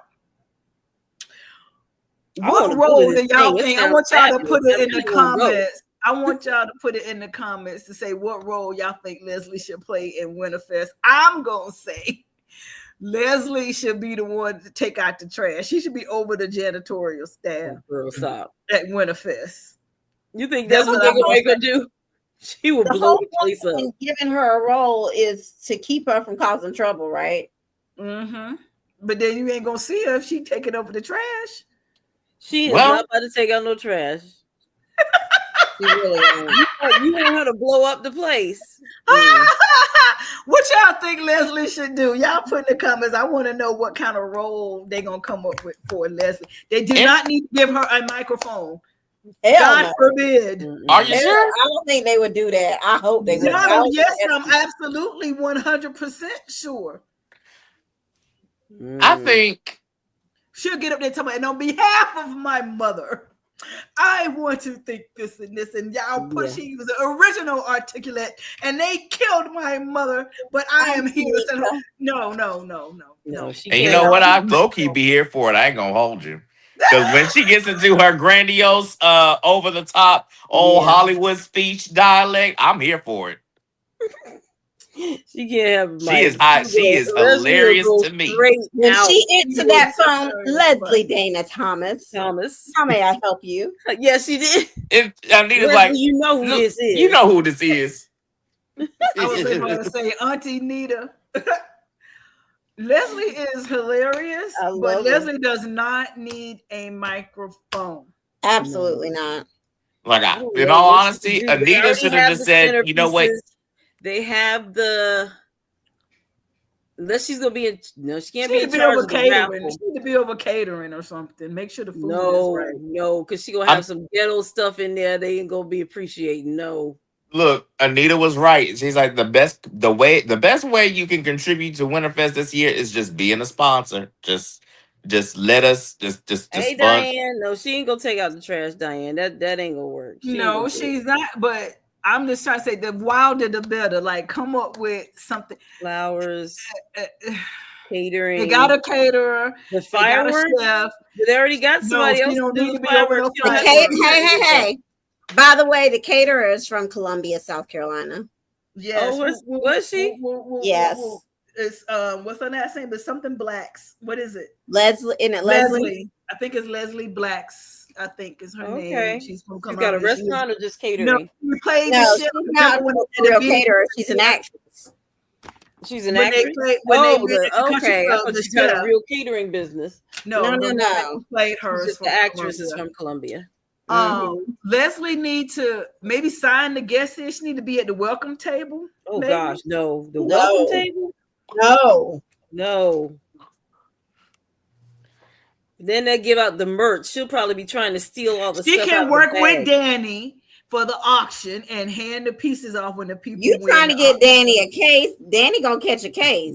That ain't what you want. That ain't gonna work. No, that's not gonna work either, William. She better not. But she don't have access to her mother's letter, so she can't get that. She don't even know that exists. What can Leslie do then but stand there and try to come up with some stuff? The easiest way to keep her out of trouble, in which I do not understand how this has not yet happened. I'm about to tell you, this is what needs to happen to keep her out of trouble, and I don't understand how this hasn't happened, being that Jacob, who is part of the family, is the police, and Bill, who is part of the family, is a lawyer, and Naomi, who is a part of the family, is a lawyer. Why is there no restraining order keeping her away from Laura? And everybody keeping her away from the whole thing, but definitely Laura, because what she did to Laura today was just diabolical. Just crazy. That was wrong. On restraining order. Then guess what? She can't come. Problem solved. Yeah. Well, you would need to be able to have probable cause for the restraining order. Well, Laura has probable cause. She's a suspect in my attempted murder. That was dismissed. Well, how about me? Was it dismissed? It was dismissed because or they did couldn't. We just ignore it? No, in terms of the show, they dismissed it because there wasn't enough evidence to move forward. It's a I think it's still a cold case technically, but she wasn't murdered, so. But it was an attempted murder, and she's still intimidated. That they can't feel uncomfortable. Yeah, an attempted murder that they can't prove and link to her. They're still just wrong. I'm so mad that she got away with that. Leslie is deadly hilarious. Listen, and it's one of those things like with the fandom and the various Facebook groups. They'd be like, I need Leslie to get arrested and so on and so forth. I'm like, y'all don't watch soap operas because that's the whole thing in terms of her character. It won't be until maybe 7 to 10 years that someone will let it slip that Leslie was the one that there's proof that links Leslie to them. That won't be until about 7 to 10 years because that's how soap operas work. You're right. And even if they did, what I will say is they have been doing things in a quicker timeline, I guess, because they're new and they don't know how long that they're going to have. They've been letting things go on a little quicker than most soap operas would. but my deal is, what would happen to the storylines if Leslie did get arrested? Because she is one of the main proponents of the story. Mm-hmm. I say arrest her and let her go to trial. She'd be funny as hell in trial. You should know right. Okay, so listen, y'all. Here we go. It's 10:38 Eastern Time, November 14th, 2025. Here is my prediction for Winterfest. All right.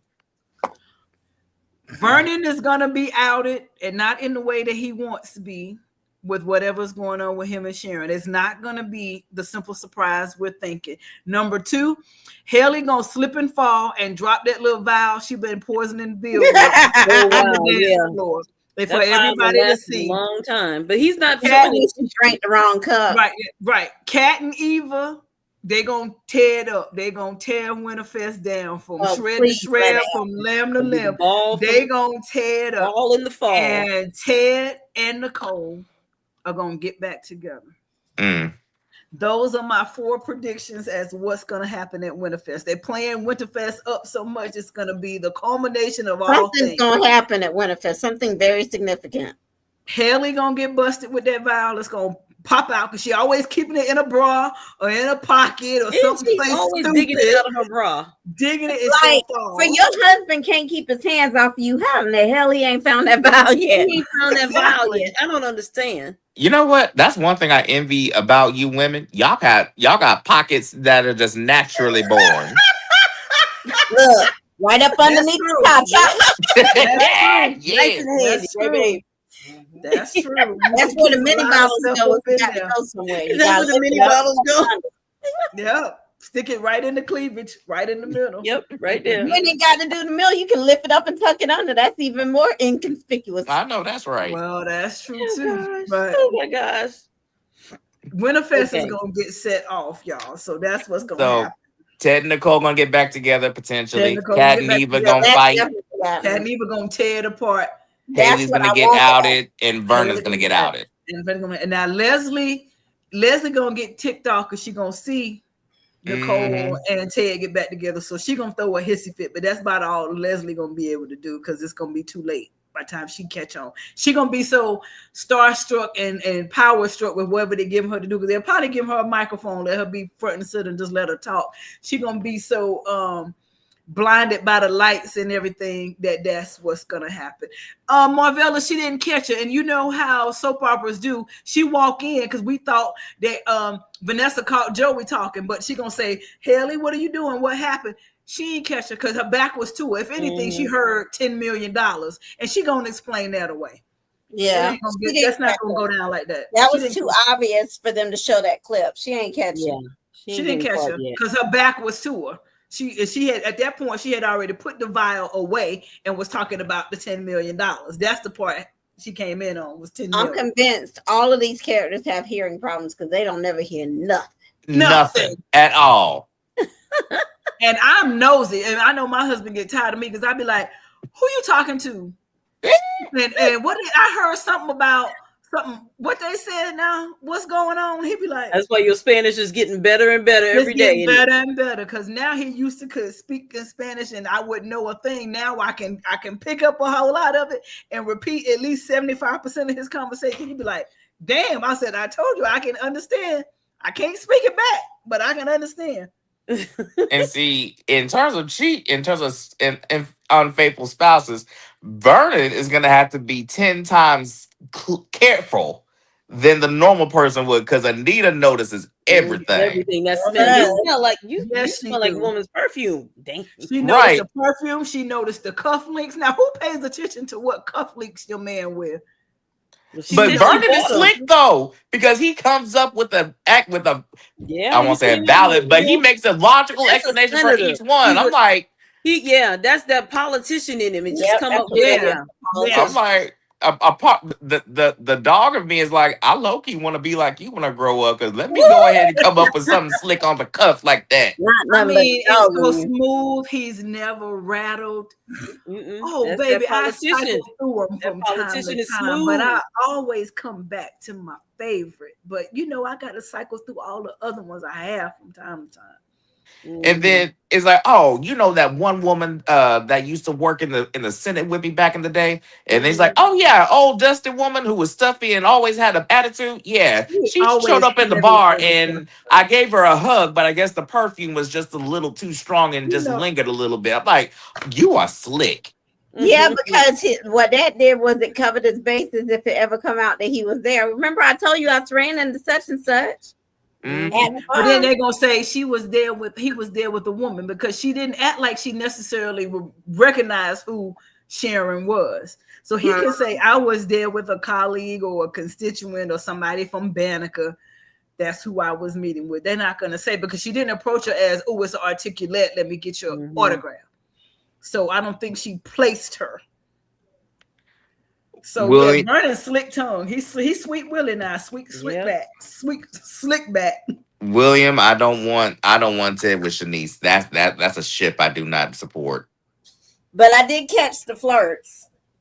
It's flirts, but I don't support that shipping. I think what it is we all love Shanice and we want her with someone. Yes, but the thing is that the way that Shanice is that she wouldn't entertain it. Because even when her and Derek were entertaining whatever it was that was going on with them, she told him straight up, like, you still love Ashley. I'm not about to sit here and be your rebound girl.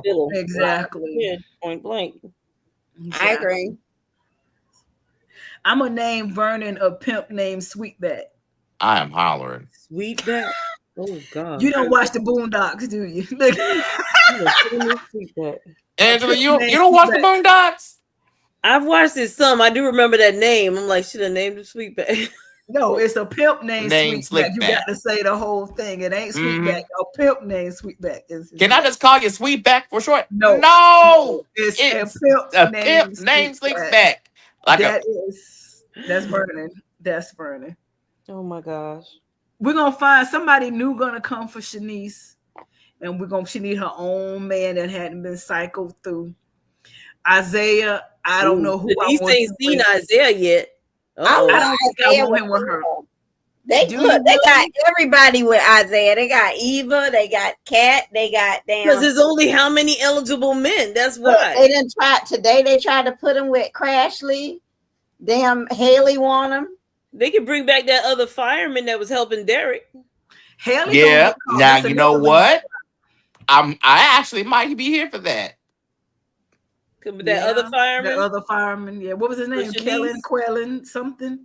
Yeah, he could go flirt with. He could go. He could be at the hospital and flirt with Shanice a little bit. What y'all think, Ashley? Because that little girl, nobody ever figured out her name. Y'all didn't tell me in the comments what the female firefighter's name was.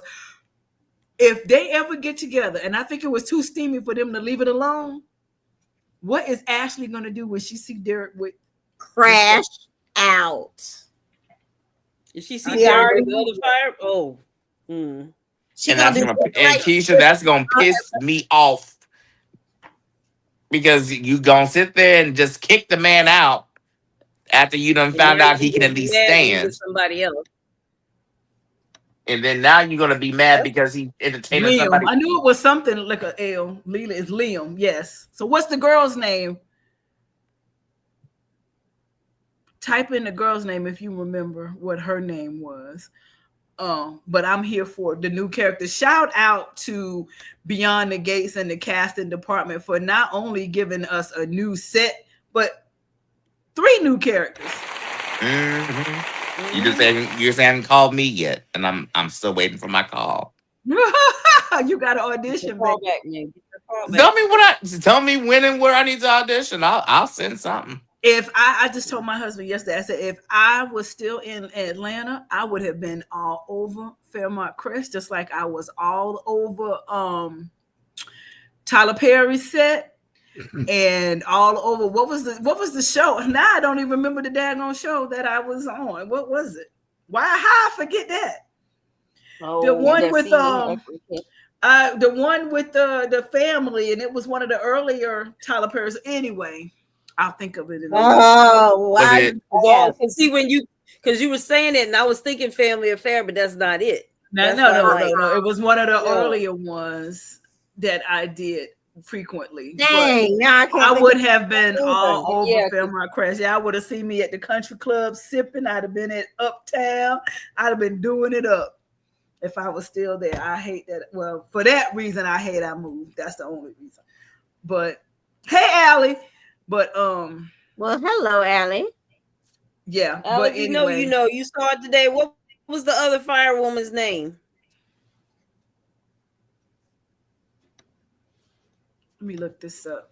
I'm looking. I'm trying to see.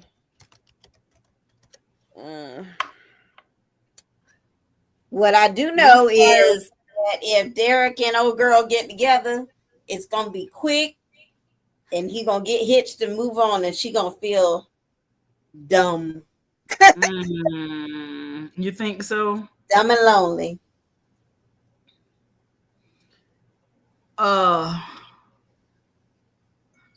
It wasn't for better or worse. Maybe it was for better or worse.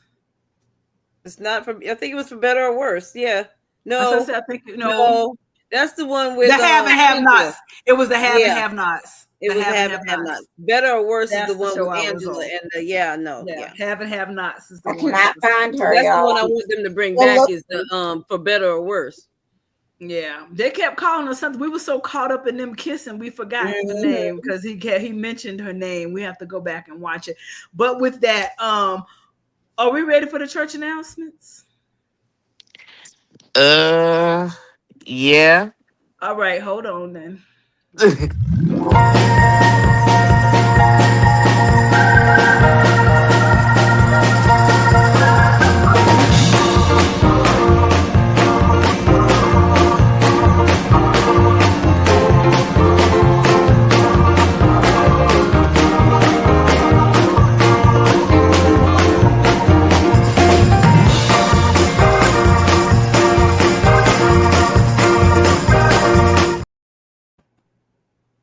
Oh, yes, praise the Lord, saints, praise the Lord.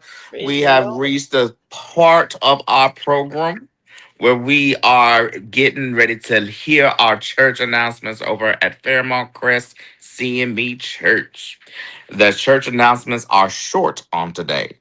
Due to the last minute submissions, please make sure that you submit in all your submissions by Wednesday of each week so that our church secretary can be able to make sure they are gathered and compiled accordingly. We only have one announcement on today. We are in need of assistance for the Winterfest.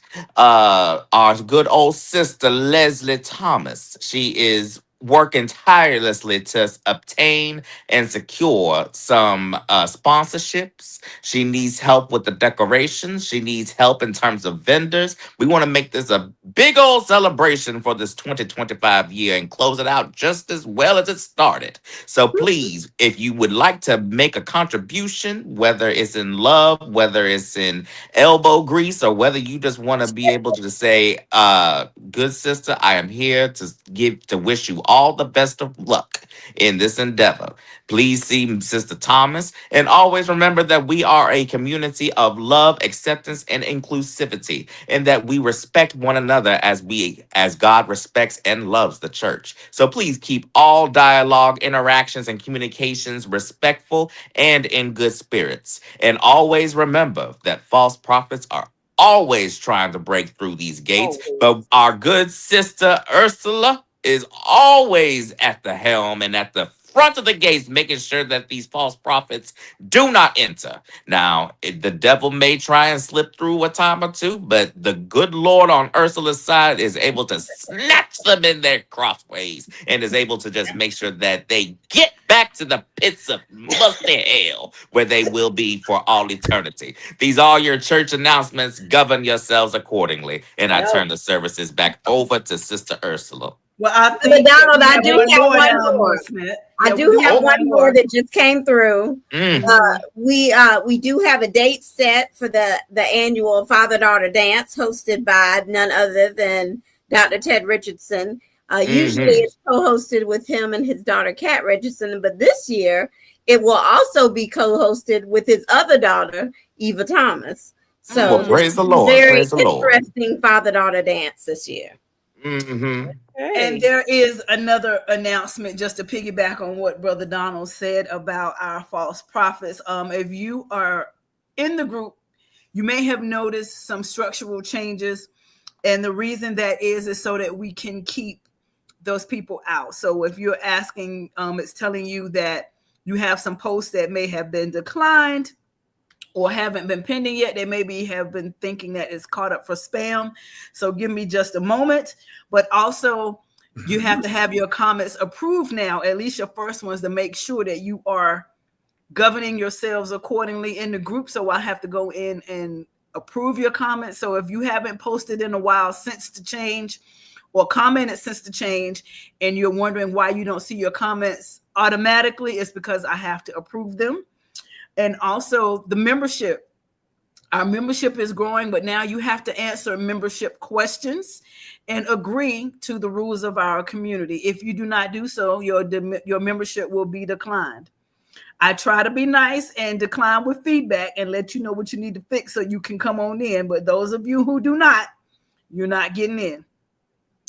Spammers, you're going to be automatically banned, period. This is not a political group. This is not a religious group. This is not a bash people group. This is not a 100 likes for 2 loves group. We don't do that here behind the gates. We talk about beyond the gates only.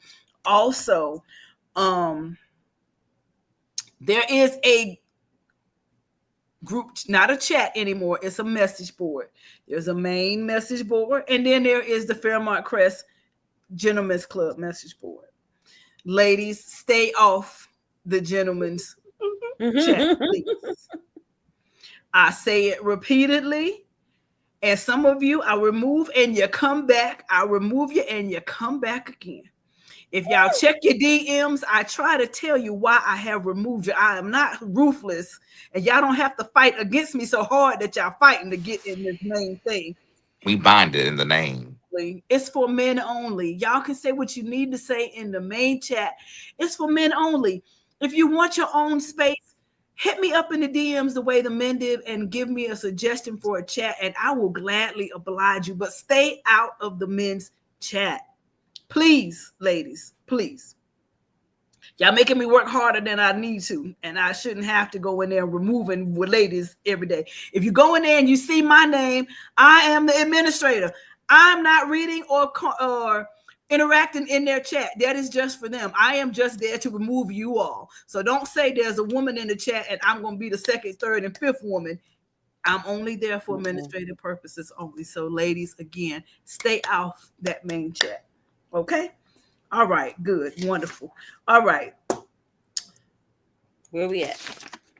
Y'all go ahead. It's time for y'all to vote for who is giving the eviction. So while we go to commercial break, y'all go ahead. Those of you all put in the chats who you are putting up for nomination for eviction this week. And we'll be back with our formal nominations. But we're going to go to break, and we're also going to give the trivia answers. So here we go.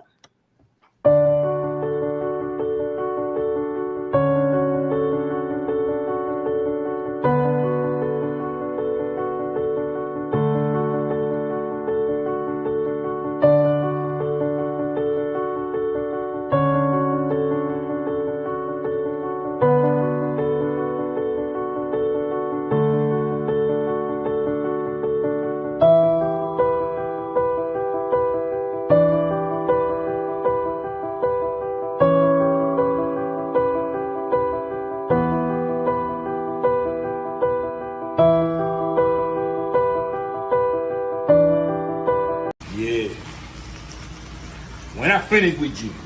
23-hour lockdown.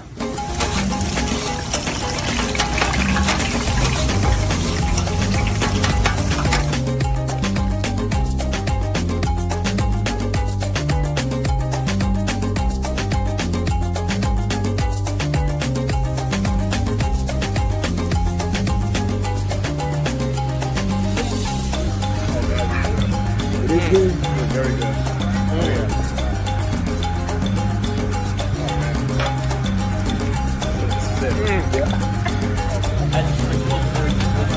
After cheese was really good, the collard greens was How you doing?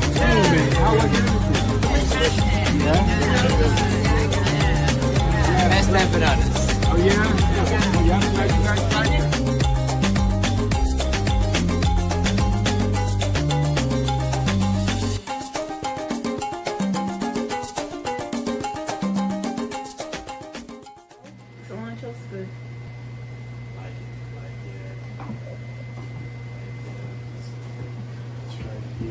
Yeah, so my horizontal line is a little off. Oh, I'm sorry. Hold tight. Hi, I'm Maurice P. Carey from CBS's Beyond the Gates and a proud, decorated United States Marine Corps combat veteran. As a veteran, I understand honor, courage, and sacrifice. And as a way of showing gratitude, Paramount Plus is giving 50% off for life to veterans and active duty service members on new subscriptions to Paramount Plus with Showtime. So let's celebrate our heroes during Military Appreciation Month. And don't forget to catch me on Beyond the Gates weekdays on CBS Paramount Plus.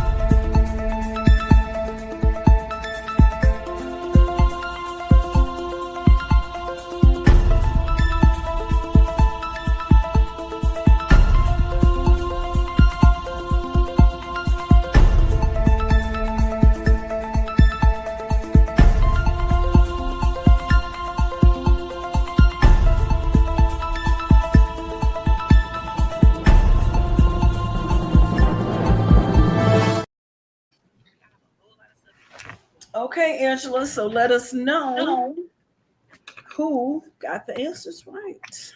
Hold on, I gotta stop the feedback. Say something again. Hello. Okay. It's Marvella. Not to say that sadly, but Marvella, yeah, you and Allie, between you and Allie, it's just like She said, okay, Marvella, congratulations. Everybody give it up for Marvella. She has got the entry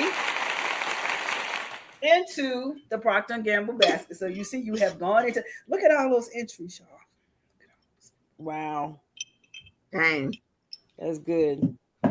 Somebody in there is going to get them a lovely Procter & Gamble basket full of all of that lovely Febreze and detergent and where's my Tide sticks Where's and my Febreze? all kinds of good stuff. Y'all, I have baked cinnamon apples today. My chair is just all of a sudden. Yeah, that one is downstairs. This one is the will not let me be great. Warm sugar something. Wake up. I'm up. You got to stop all that flashing. Just turn your background off. Who, me? No. Donald. What are you talking about? Yep, because you flash it on and off. Your pillow keeps your pillow. Yep. Oh, I can't help that. No, just take your background back off. We see the pillow. Let us see the pillow because the All right. is One second. Okay. Look, I got the scene on.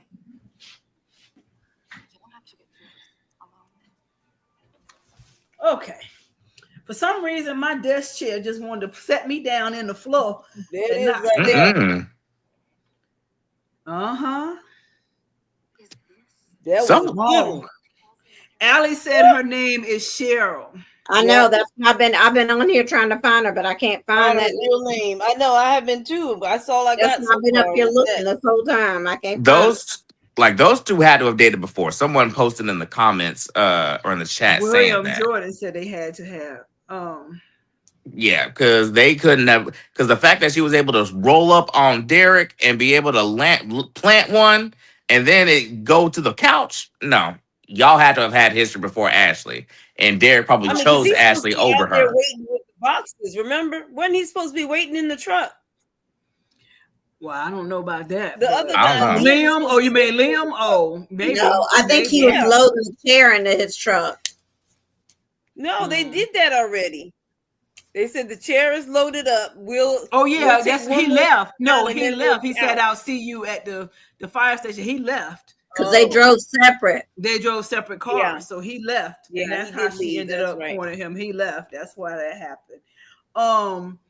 Donald, since you're here tonight, what's your first nomination? And let me read Allie's first. Allie said she is nominating DSL for what she did to Laura, Eva for charging Kat up in her own place, and Nicole Mercedes for suggestion DSL help with the Winterfest. Those are Allie's nominations. Okay.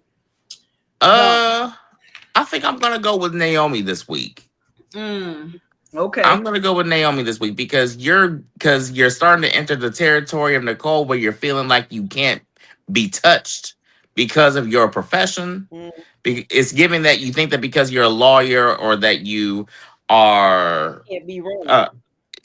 that you are basically the innocent one and that your morale is higher than everyone else, that you can be able to condescend on everybody, especially the way you've been condescending on Jacob the last couple of weeks. I'm not a fan of it. So yeah, I'm gonna have to go with Naomi this week. Okay. Which is funny because I was a diehard Naomi fan. Now you're annoying me. I don't like that. This is not cute. Allie, she is doing she is doing too much. That's why she's doing too much. Angela. Naomi's, like I said, she's been working my nerves. I mean, I think I voted for her the last 3 times, actually. So she's still there. I am upset with Eva, even though I don't know, between the two of them, it is kind of funky. But yeah, you can't come in my house and fuss and cuss me out. You can't do that. But at the same time, I'm still team Eva, but yeah, that is a little bit ugly. But Kat deserves some of it. And both of them, I think they just need to be in a ring somewhere, like they say in the old days. Put the two chilling out of the bus. My daddy used to say that, and just let them fight it out and be done. Not in the bus. So, yeah, that's what he said. Oh, y'all was going down the Winterfest. Them off on the side of the road. They go fight and get back on the bus. Wow. So. My two are okay. Go ahead. One is Sharon. Sharon, I know you got it out for Anita. You had a problem with Anita, but Anita is the reason why people know who you are, and people that you have a name again, and that you're able to tour. So if you are betraying our good grandmother, you wrong for that. If you take Vernon from her, if you are not on the up and up, and even if you are on the up and up, I don't like the way you flirting with that man. Anita has given you a second chance, and Sharon, I don't like how you handling her husband. I would have you by now. Number 2, unfortunately, my vote goes for Andre. Why Andre? Because Andre lied to Danny. Andre looked her dead in her face and lied about why he didn't want to be in front of the camera, and he's going to allow the spot to blow up and, like Keisha said earlier, mess it up for everyone because you're going to have to get caught in a lie. Just like Derek. And you know that Danny has proven to you over and over and over again, she is ride or die for you. I don't think there's anything you can tell Danny at this point that is going to make her not stick with you. She just said, no, we don't do lies. We don't do uncertainty. We don't do any of that. You tell us what it is. True. And I think that Andre should have just said, okay, you know what? This is what it is. And Danny would have found a way to work on it, even if she hadn't sent the lawyers to do whatever you needed to get done. That's it. Keisha, wake up. Look. Both of them got one eye. See, y'all should have had a drink like I did. Keisha done got to the point where she doing one in. I got energy drink and Coke. No, I'm not asleep. I'm still trying to find this child. Energy drink and Coke. That works. But no, I'm still actively looking for Cheryl. Why are you trying to find her real name? Is that it? Yeah, I want to find her real on name. something else. I just can't remember what. Sharon had Vernon first. That is why she was irate. Plus, they share a son named Sean. What? This is news to me. William Joy, and where are you getting that information from? First of all, Sharon had a crush on Vernon. They were never together. He chose Anita. He making up storylines. Vernon. I mean, not Vernon. William. Sharon, a son. Yeah. You making up a pull that out of William. Layfield. That's what that is. Yeah, Andre, I'm upset with you because we got a good thing going. You have confessed your love. You have pushed her. You added the son part. That's what I'm going to say because that's nowhere in the plot. But Andre, as much as you have taken 100 steps forward, you took 52 back with not telling the truth. And Danny has proven that she's ride or die for you. So you need to just come clean, no matter what it is. Take a page and a lesson from your Uncle Ted that hiding the truth, half truth, and omitting of truth gets you divorced. So don't take another L like the rest of the Richardsons and Allie always say. Don't be that. Don't do that. And tell Danny what's up. That's my nomination. Keisha. Well, definitely Naomi. Because I'm really, really tired of her. Like, for real. Yeah. She done drug this whole hormonal, I think I'm pregnant, I ain't pregnant. She done drug it into the ground. We tired, let it go. It is not worth destroying your marriage over, and that's exactly what she's doing. She beating Paul Jacob into the ground every chance she get for no reason. And I'm just tired of her. So Naomi for sure. Andre, because he's trying to F it up for everyone. And I had another one. Who was it? Oh, Eva for rolling up in that girl house. Yeah, that was still wrong for rolling up in that house. That was tacky. That was tacky. Your own house. That was asking for a behind whooping. You ain't gonna roll up in my house. Eva, I don't care how right you think you are. I don't care how much you trying to stand on business. When you step across my threshold, all bets off. Same thing for Leslie. How she keep stepping up in their house, and they just nobody door work. Nobody lock doors. Y'all don't close sliding doors. No, they don't lock doors. In this daggone soap opera, they don't lock no doors. It's crazy. And Kat and Chelsea place should be full of flies because they don't even close the door. All they got is a screen, a curtain for the outside world. And she ain't Chelsea even got kidnapped because the very next day her daddy walked in, said, "Oh, the door was open." Listen, they need to call ADT or something. Allison done came up in there and snatched Need to Chelsea get a up dog. out of there with their open door. Y'all ain't think that y'all relying on security at the front again? You need a dog. Y'all are relying on them security guards down there, and we already done told y'all Fairmont Crest security is trash. Look, Allie and Marvella trying to nominate to deter us from the death. Chelsea wasn't going to kick Eva out. I think Chelsea Chelsea was right. Let him have it. Chelsea wanted to see it. She wanted to sit back. Her and Tomas both, because Tomas ain't stopping either. He's still back like, They both stood back. So let me watch this unfold, which is I'm gonna exactly what they're gonna watch do when they girls go fight. down That's at what we want to Winterfest. see. Everybody gonna stand around and watch them tear Winterfest down. I can't wait. That would be. I want to see all kind of garlands and crushed Christmas tree bulbs and ornaments everywhere. They're like fighting somebody get pushed into knocking down the big community Christmas tree. Yeah, that's what I'm saying. I wanted to see them destroyed. Like, I want to see it towed down. Take some garland and wrap it around somebody's neck. Writers, listen, y'all do a good job of listening to us.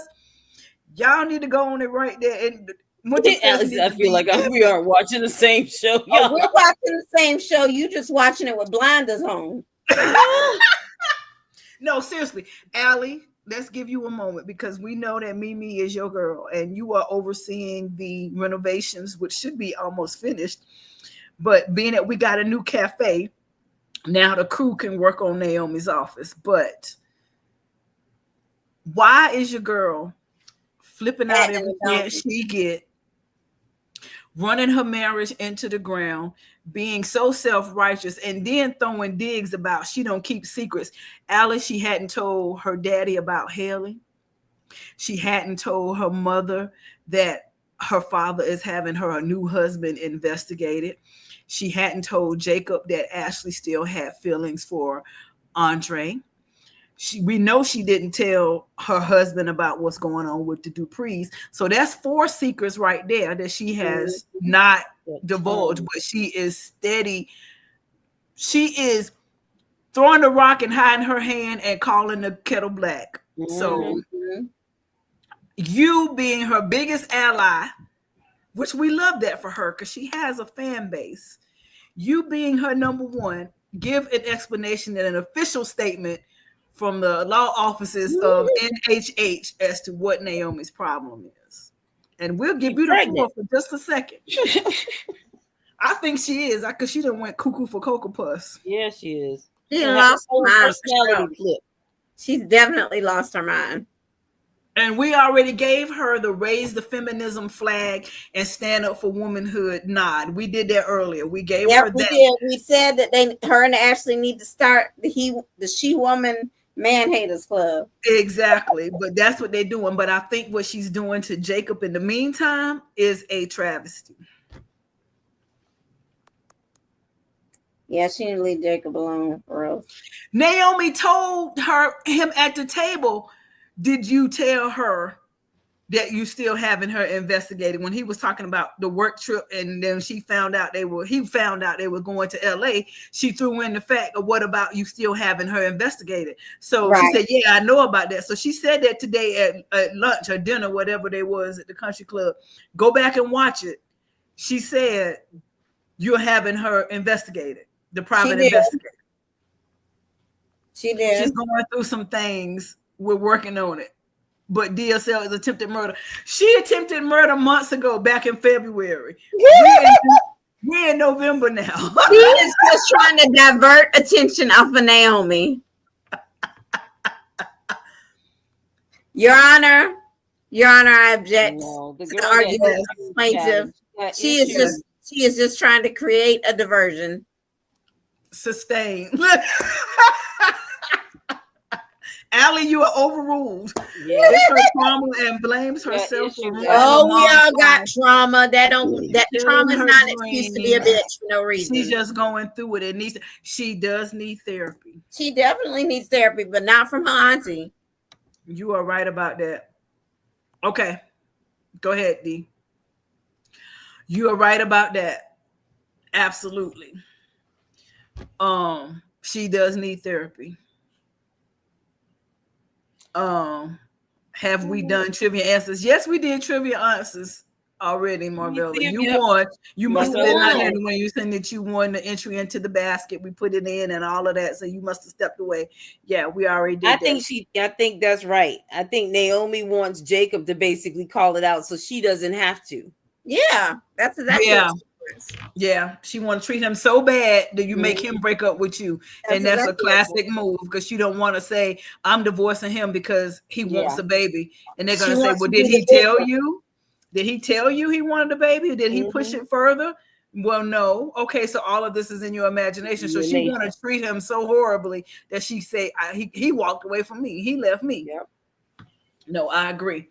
So what we're going to do now, we're going to go and we're going to do the character theme songs. And then Keisha's going to make her announcement. She's got a little bit of time to think. So we'll be right back with that. Dun, dun. Well, if I can find them. You know why I can't find them? I didn't load them in. Y'all hold on one second. I got a technical difficulty. That was me earlier. And then I got in on Chrome the second time, and then it wouldn't let me talk. So yeah. Sometimes it just don't let you be great, and sometimes you just, But I want her to get it together. I want Naomi to get her life. I'm rooting for her because I genuinely like her, but right now she's making me not like her. She's making me upset because she got a good man, and there's so many people out here who want a good man, and she running hers in the ground. She running hers in the ground, and then her and Ashley gonna be sitting somewhere in the bar talking about, I want a man. I want a man with me to love me and keep me, and yes. Somebody that's not going to lie to me, and somebody that's not going to say they want something or they don't want something. And Girl, he ain't mentioned that baby no more about let's try again. He ain't said nothing else to you. You keep bringing it up.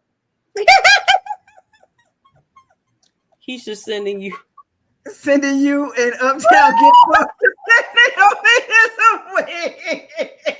The are insane. Wow. An uptown gift card at that. All right, let's go with these songs. More while the weak ones fade. Empty pockets. Cause I saddle up my horse and I ride into the city. I make a lot of noise cause the girls, they are so pretty. Riding up and down Broadway on my old stud Leroy, and the girls say, save a horse, ride a cowboy. Everybody says, save a horse, ride a cowboy. Well, I don't give a dang about nothing. I'm singing and bling blinging while the girls are drinking. Long necks down, and I wouldn't trade old Leroy or my Chevrolet for your Escalade or your freak parade. I'm the only John Wayne left in this town. When I saddle up my horse and I ride into the city, I make a lot of noise cause the girls, they are so pretty. Riding up and down Broadway. My old That's funny when y'all say want to talk about not this morning when she said she wanted songs for thing. That's the first thing I felt was creep for Vernon, and y'all put it right on. Save a horse, ride a cowboy. Okay. What an appropriate song. I love me some Big and Rich. Let's wrap this up. Do. Oh, okay. You know, it's after the dark. Donald had an emergency, something he had to take care of, so he had to step away for a second. So he's not having technical difficulties. He's handling school business. Keisha,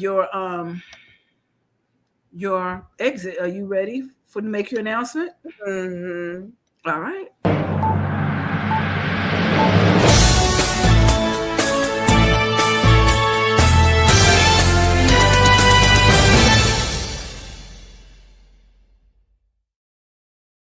All right. Well, Your Honor, despite bribery attempts by the plaintiff's offices, it is time for Miss Attitude Hormonal Bitch or whatever her name is today. Attitude Hormonal. I'm tired of her. I'm so tired of her. It's time for Naomi to go. Go on a retreat or something. Get your life together. Pray. You need to go pray. And make right with your husband or let him go because we tired of you. Like, for real, for real. Well, Naomi, you have been kicked out of the gates. You trying to slide me some Winterfest tickets? There's your ride, Naomi. There's your ride. We will see you next I just got a police escort. Wow. That's your ride, girl. Winterfest, three Winterfest tickets at that. Not 4, Alex. One, you got 3. You got 3 Winterfest tickets. Listen, bless her heart. That's all I can say. Bless her heart. I'm sorry, Allie. I had to do it. We done gave her grace far too long. She has had a lot of grace, and I pray that she does good. And with that, let's go ahead and get some prayer going.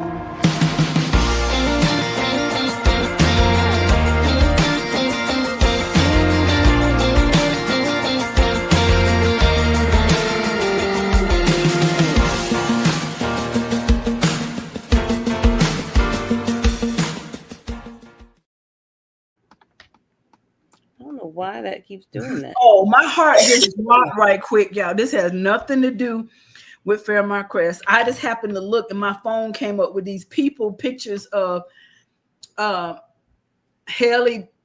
Berry and Reggae Jean Page in a romantic comedy, and them like all coupled up. And I was like, "What? Wait a minute!" But it's for a new movie, so I was like, "Oh, okay, all right." Emergency averted. Let's take Naomi to a women retreat this weekend at Fairmont. Yes. My prayer. Y'all need to lay hands on her collectively. Yeah, my prayer. Y'all need to do a deliverance. Yeah. Look, they need to do a deliverance. Yeah, something's going she ain't on. Right. What that man say about what's going? She ain't right yet. She ain't ready yet. My prayer is for the florist and event planners of Winterfest. Y'all hard work is about to be destroyed big time. And I'm just praying for y'all not to get upset, because Anita gonna write y'all a check. You're gonna be paid, but your hard work is gonna be towed all the way down, because they're gonna tear Winterfest apart. Okay. I feel the tree coming down, and I feel the cake that our baker from Columbia is baking is gonna get destroyed and smashed in somebody's face. Yeah, that's gonna be good. That's gonna be a good. Not smashing their face, somebody's face getting smashed into the cake. Yeah, that's gonna be a wasted ice. That would be good too. It's probably gonna be that good buttercream too. Mm-hmm. Yeah, y'all remember that commercial? Face in the cake. A football commercial. I think it was all the Heisman people and whatever. And then they they were playing football in the football in the banquet and tore the whole thing down. That's what it's gonna be. Bless their heart. Angela, you ready for the gatekeeper announcement? Gatekeeper of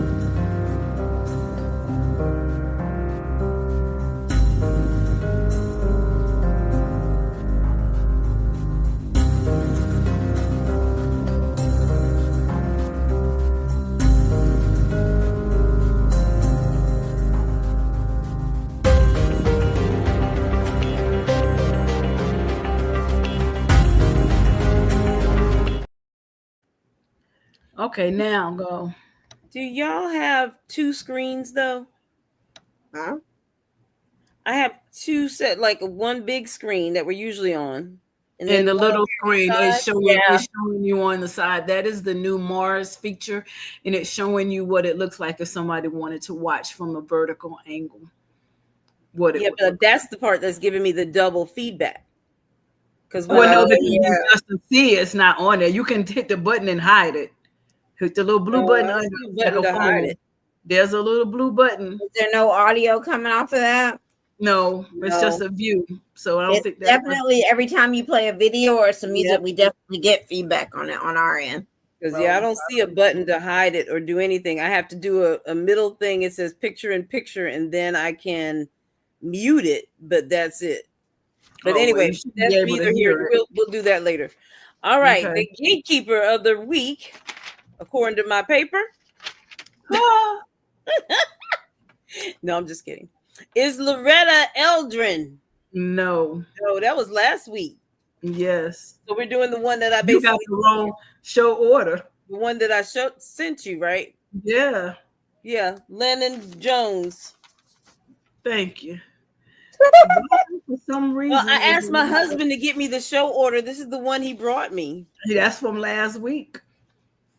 Well, it kind of still worked with the whole thing again. Well, that ain't it though. God bless her. Look, see, this is reality show here. We have everything going right, but for some reason, another, the gatekeeper, I don't know why it's Lennon. Well, his picture, I had it, but it's saying for some reason it's an invalid file type.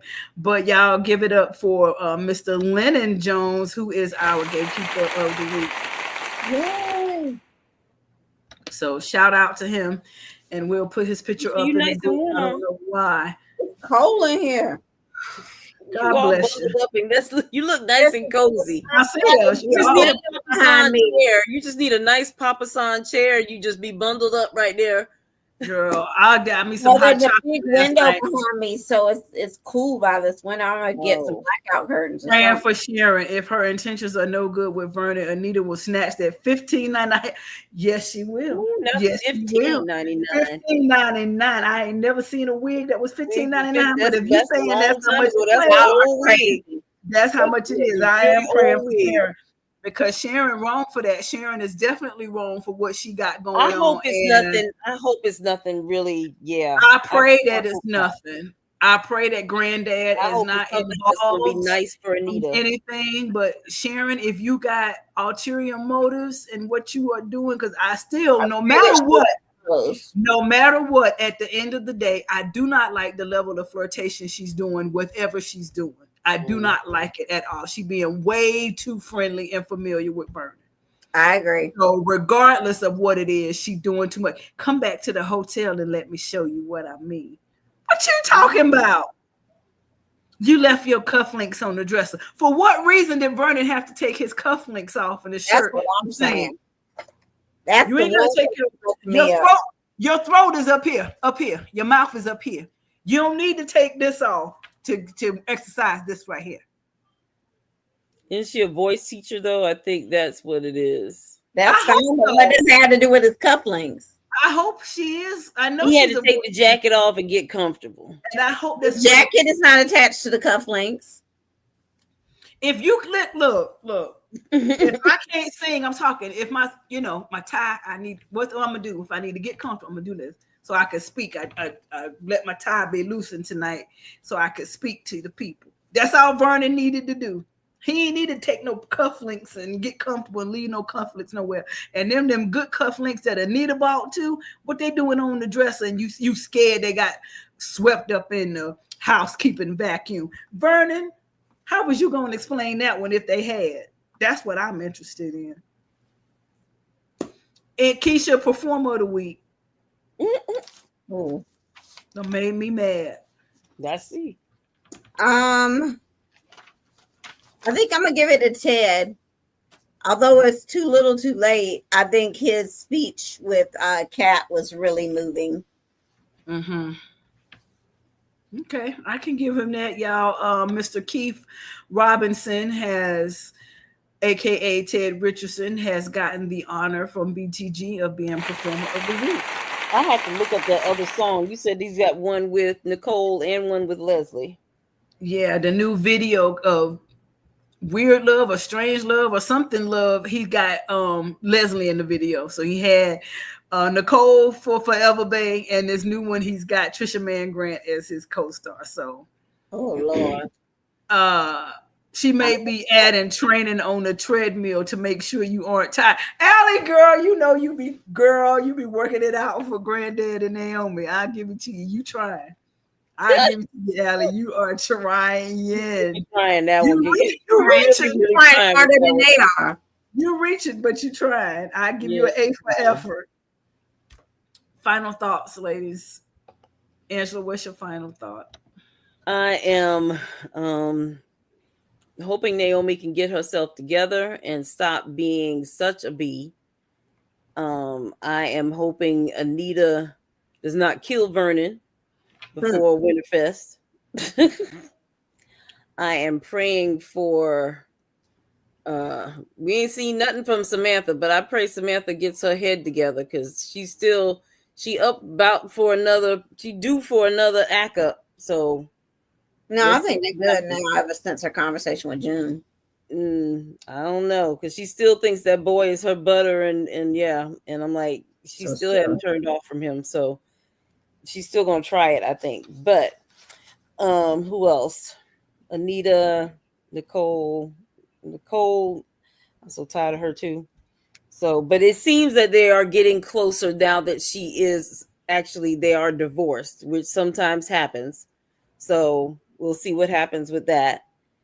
And Andre, like Ms. Mendez said, you better get it together. Cause whatever you got, she is your ride or die. Just tell her. The truth shall set you free, son. Because right now, you digging a hole deeper and deeper with each lie. Mm-hmm. So just let her know what is happening. She's giving you an out to say it. Just let it go. Think he's a diamond smuggler? No, because they would have already went to his house and found him. Who said diamond smuggler? Where did that come from? I'm just trying to figure out what he did that he's so ashamed of. Like this. I'll go next because that's what I was going to say. I think, and I'm hoping that's what this is because, sorry, it's something I probably fuzzed from this blanket and got in my mouth. But I think that, or I hope that what is causing Andre to live this lie is that he is in some sort of witness protection because he witnessed or photographed some criminal activity. So they sent him home away from Europe, and he's supposed to keep a low profile because if it's something like that, then that's forgivable because he's got to not say anything because of the program. So we're going to channel that kind of energy. Definitely in favor of and think that the fight is going down at Winterfest. And lastly, what was my last thing? Oh, writers, keep Cheryl and Derek. We here for it. We want to see what happens with this. We like that, yeah. And it's not even a not wanting Derek and Ashley thing. It's we're happy to have new characters. They just have more I chemistry. love that it's a Latina woman. And I would like to see y'all further develop that. What's the drink called? Coquito? She's a coquito, not a vanilla milk. Yeah, nice coquito. She's a coquito. Mm-hmm. And I need to find we need to get some Ashley some something. I don't know. Something. I want to see Ashley get something, but I'd rather see Ashley figure herself out. Yeah. Because what I do appreciate that they do with this show is they use the show to address different issues, and they do it, rather discreetly through conversation. Because something they were talking about today, I really liked how they were brought up, like being able to help people. Something they said. That and the way they were addressing Anita's health and making sure she got her. Yeah, that's what it was. It was the health disparities. Yeah, I like how they slid that in there. So I'm hoping that they do the same thing with that. Like, I think that this is a good opportunity for them to do something with that. My final thought is less of a thought and more of a question. How in the world did they keep Nicole's shirt thrown open into the perfect angle and set all day? Tape. And I said it had to have been taped down because that shirt did not move all day. It was perfectly placed all day. I said, as much as I undo my shirts, I can never get them to stay thrown open like that. So it had to be double-sided. What's that? So is that a good double-sided tape, folks? Fashion people out there, is that double-sided tape regular, or is that certain fabric double-sided wardrobe tape? I need to know what kind of tape how y'all kept Nicole's shirt thrown open like that, because I need to invest in some of that. Because that looked good. My final thought is you need to let Ted be so less loose in the lips. Please.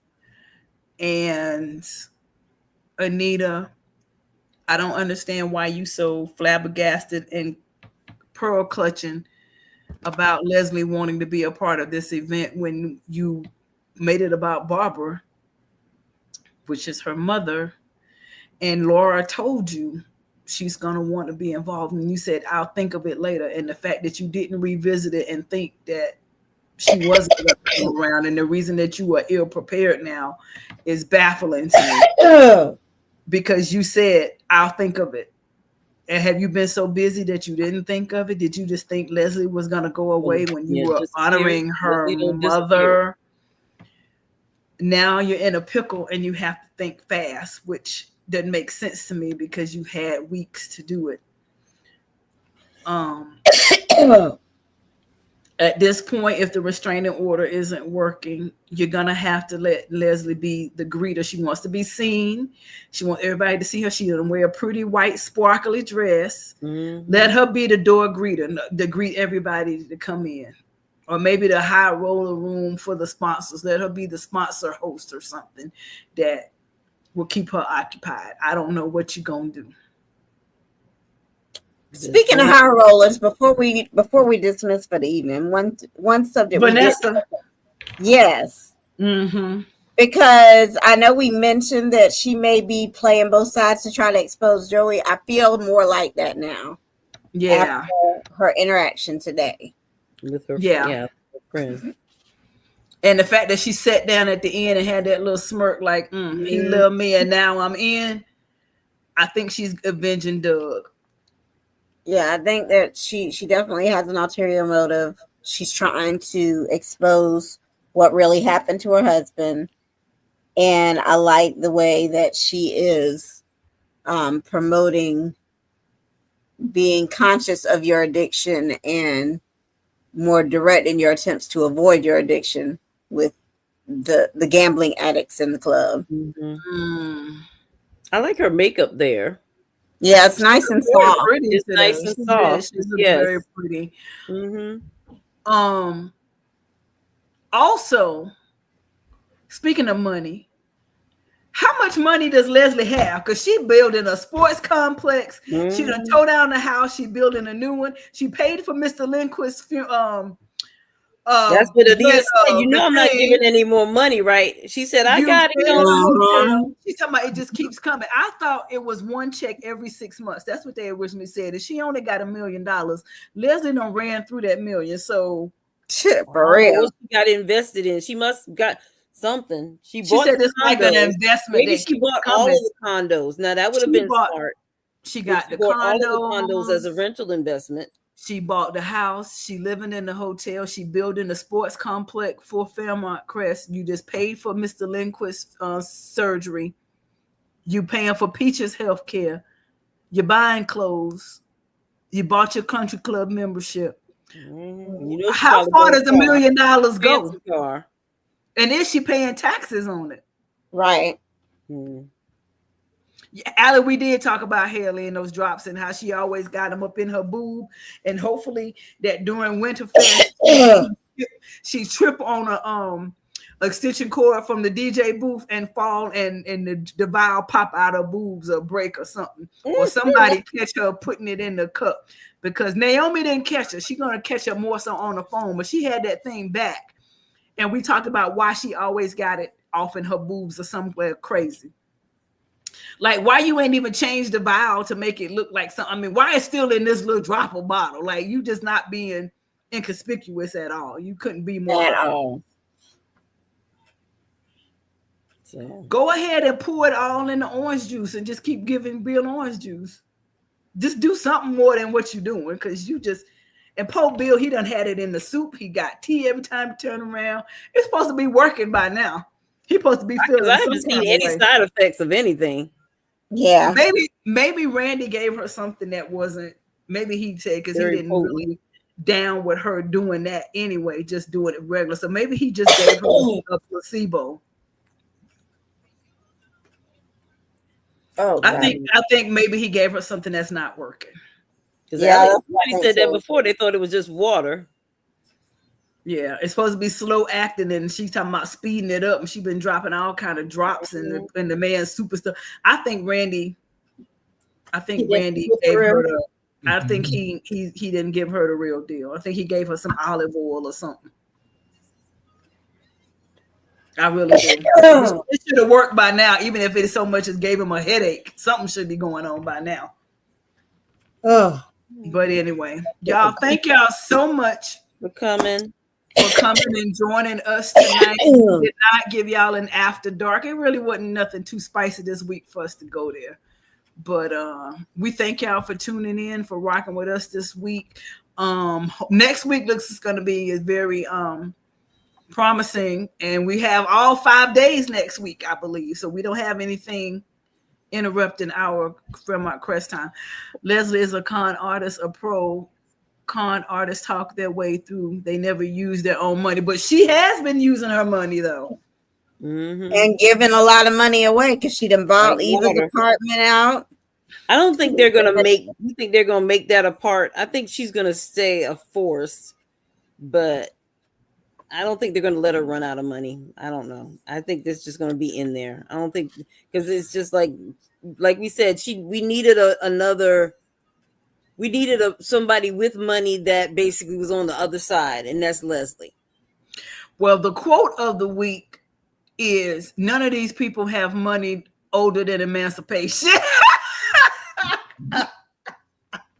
I love what Eva said that. Mama, none of these people have money older than emancipation. Who came up with that line? I want to know who wrote that one. Right. That was a good. If whoever can come up, if anybody can find who the actors are that played the two firemen, we want to know so we can boycott and have them people back on. Not boycott, but yeah, protest. Whatever. Not protest. Petition. We want a petition. Liam and Cheryl.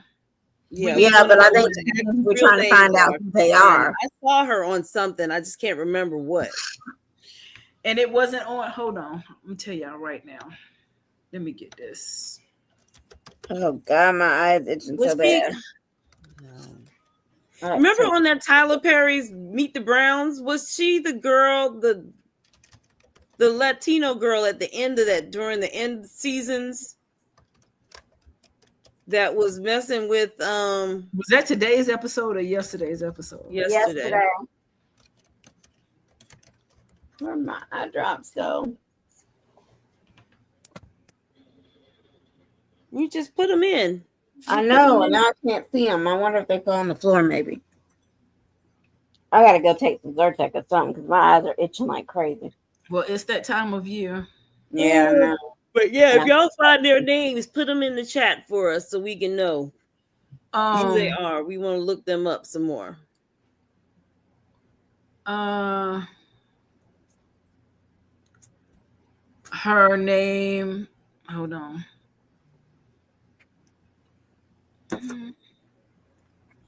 Yeah, she's just Cheryl, but the actor's not named. Yes, not I'm saying. So find her. Yeah, so me and Keisha were looking while we were. That's why our head kept going down because I was busy looking for her name. I can't even find it. Child, I done looked at people that the other actors are following to see if she'll pop up. I ain't found her. I can't. Yeah. Maybe she's a one-hit wonder. Maybe they didn't feel like they knew. No, I saw her somewhere else. We don't want her to be a one-hit wonder. We want her back. She can't be kissing on them and it just be a one-hit wonder. That's crazy. Well, that's all I know. Right in your attempts to. And that's all I know. But anyway, y'all. Sorry, everybody, see y'all next week. Our panel is falling apart. It's late on a Friday night. And so, look, she in California. It's 12 o'clock here, sister girl. Well, that's what I said. Our panel is falling apart. So right now, good night. Good night. All right, y'all. We love y'all. Y'all have a wonderful night. Bye. Good night. Stay safe. All right.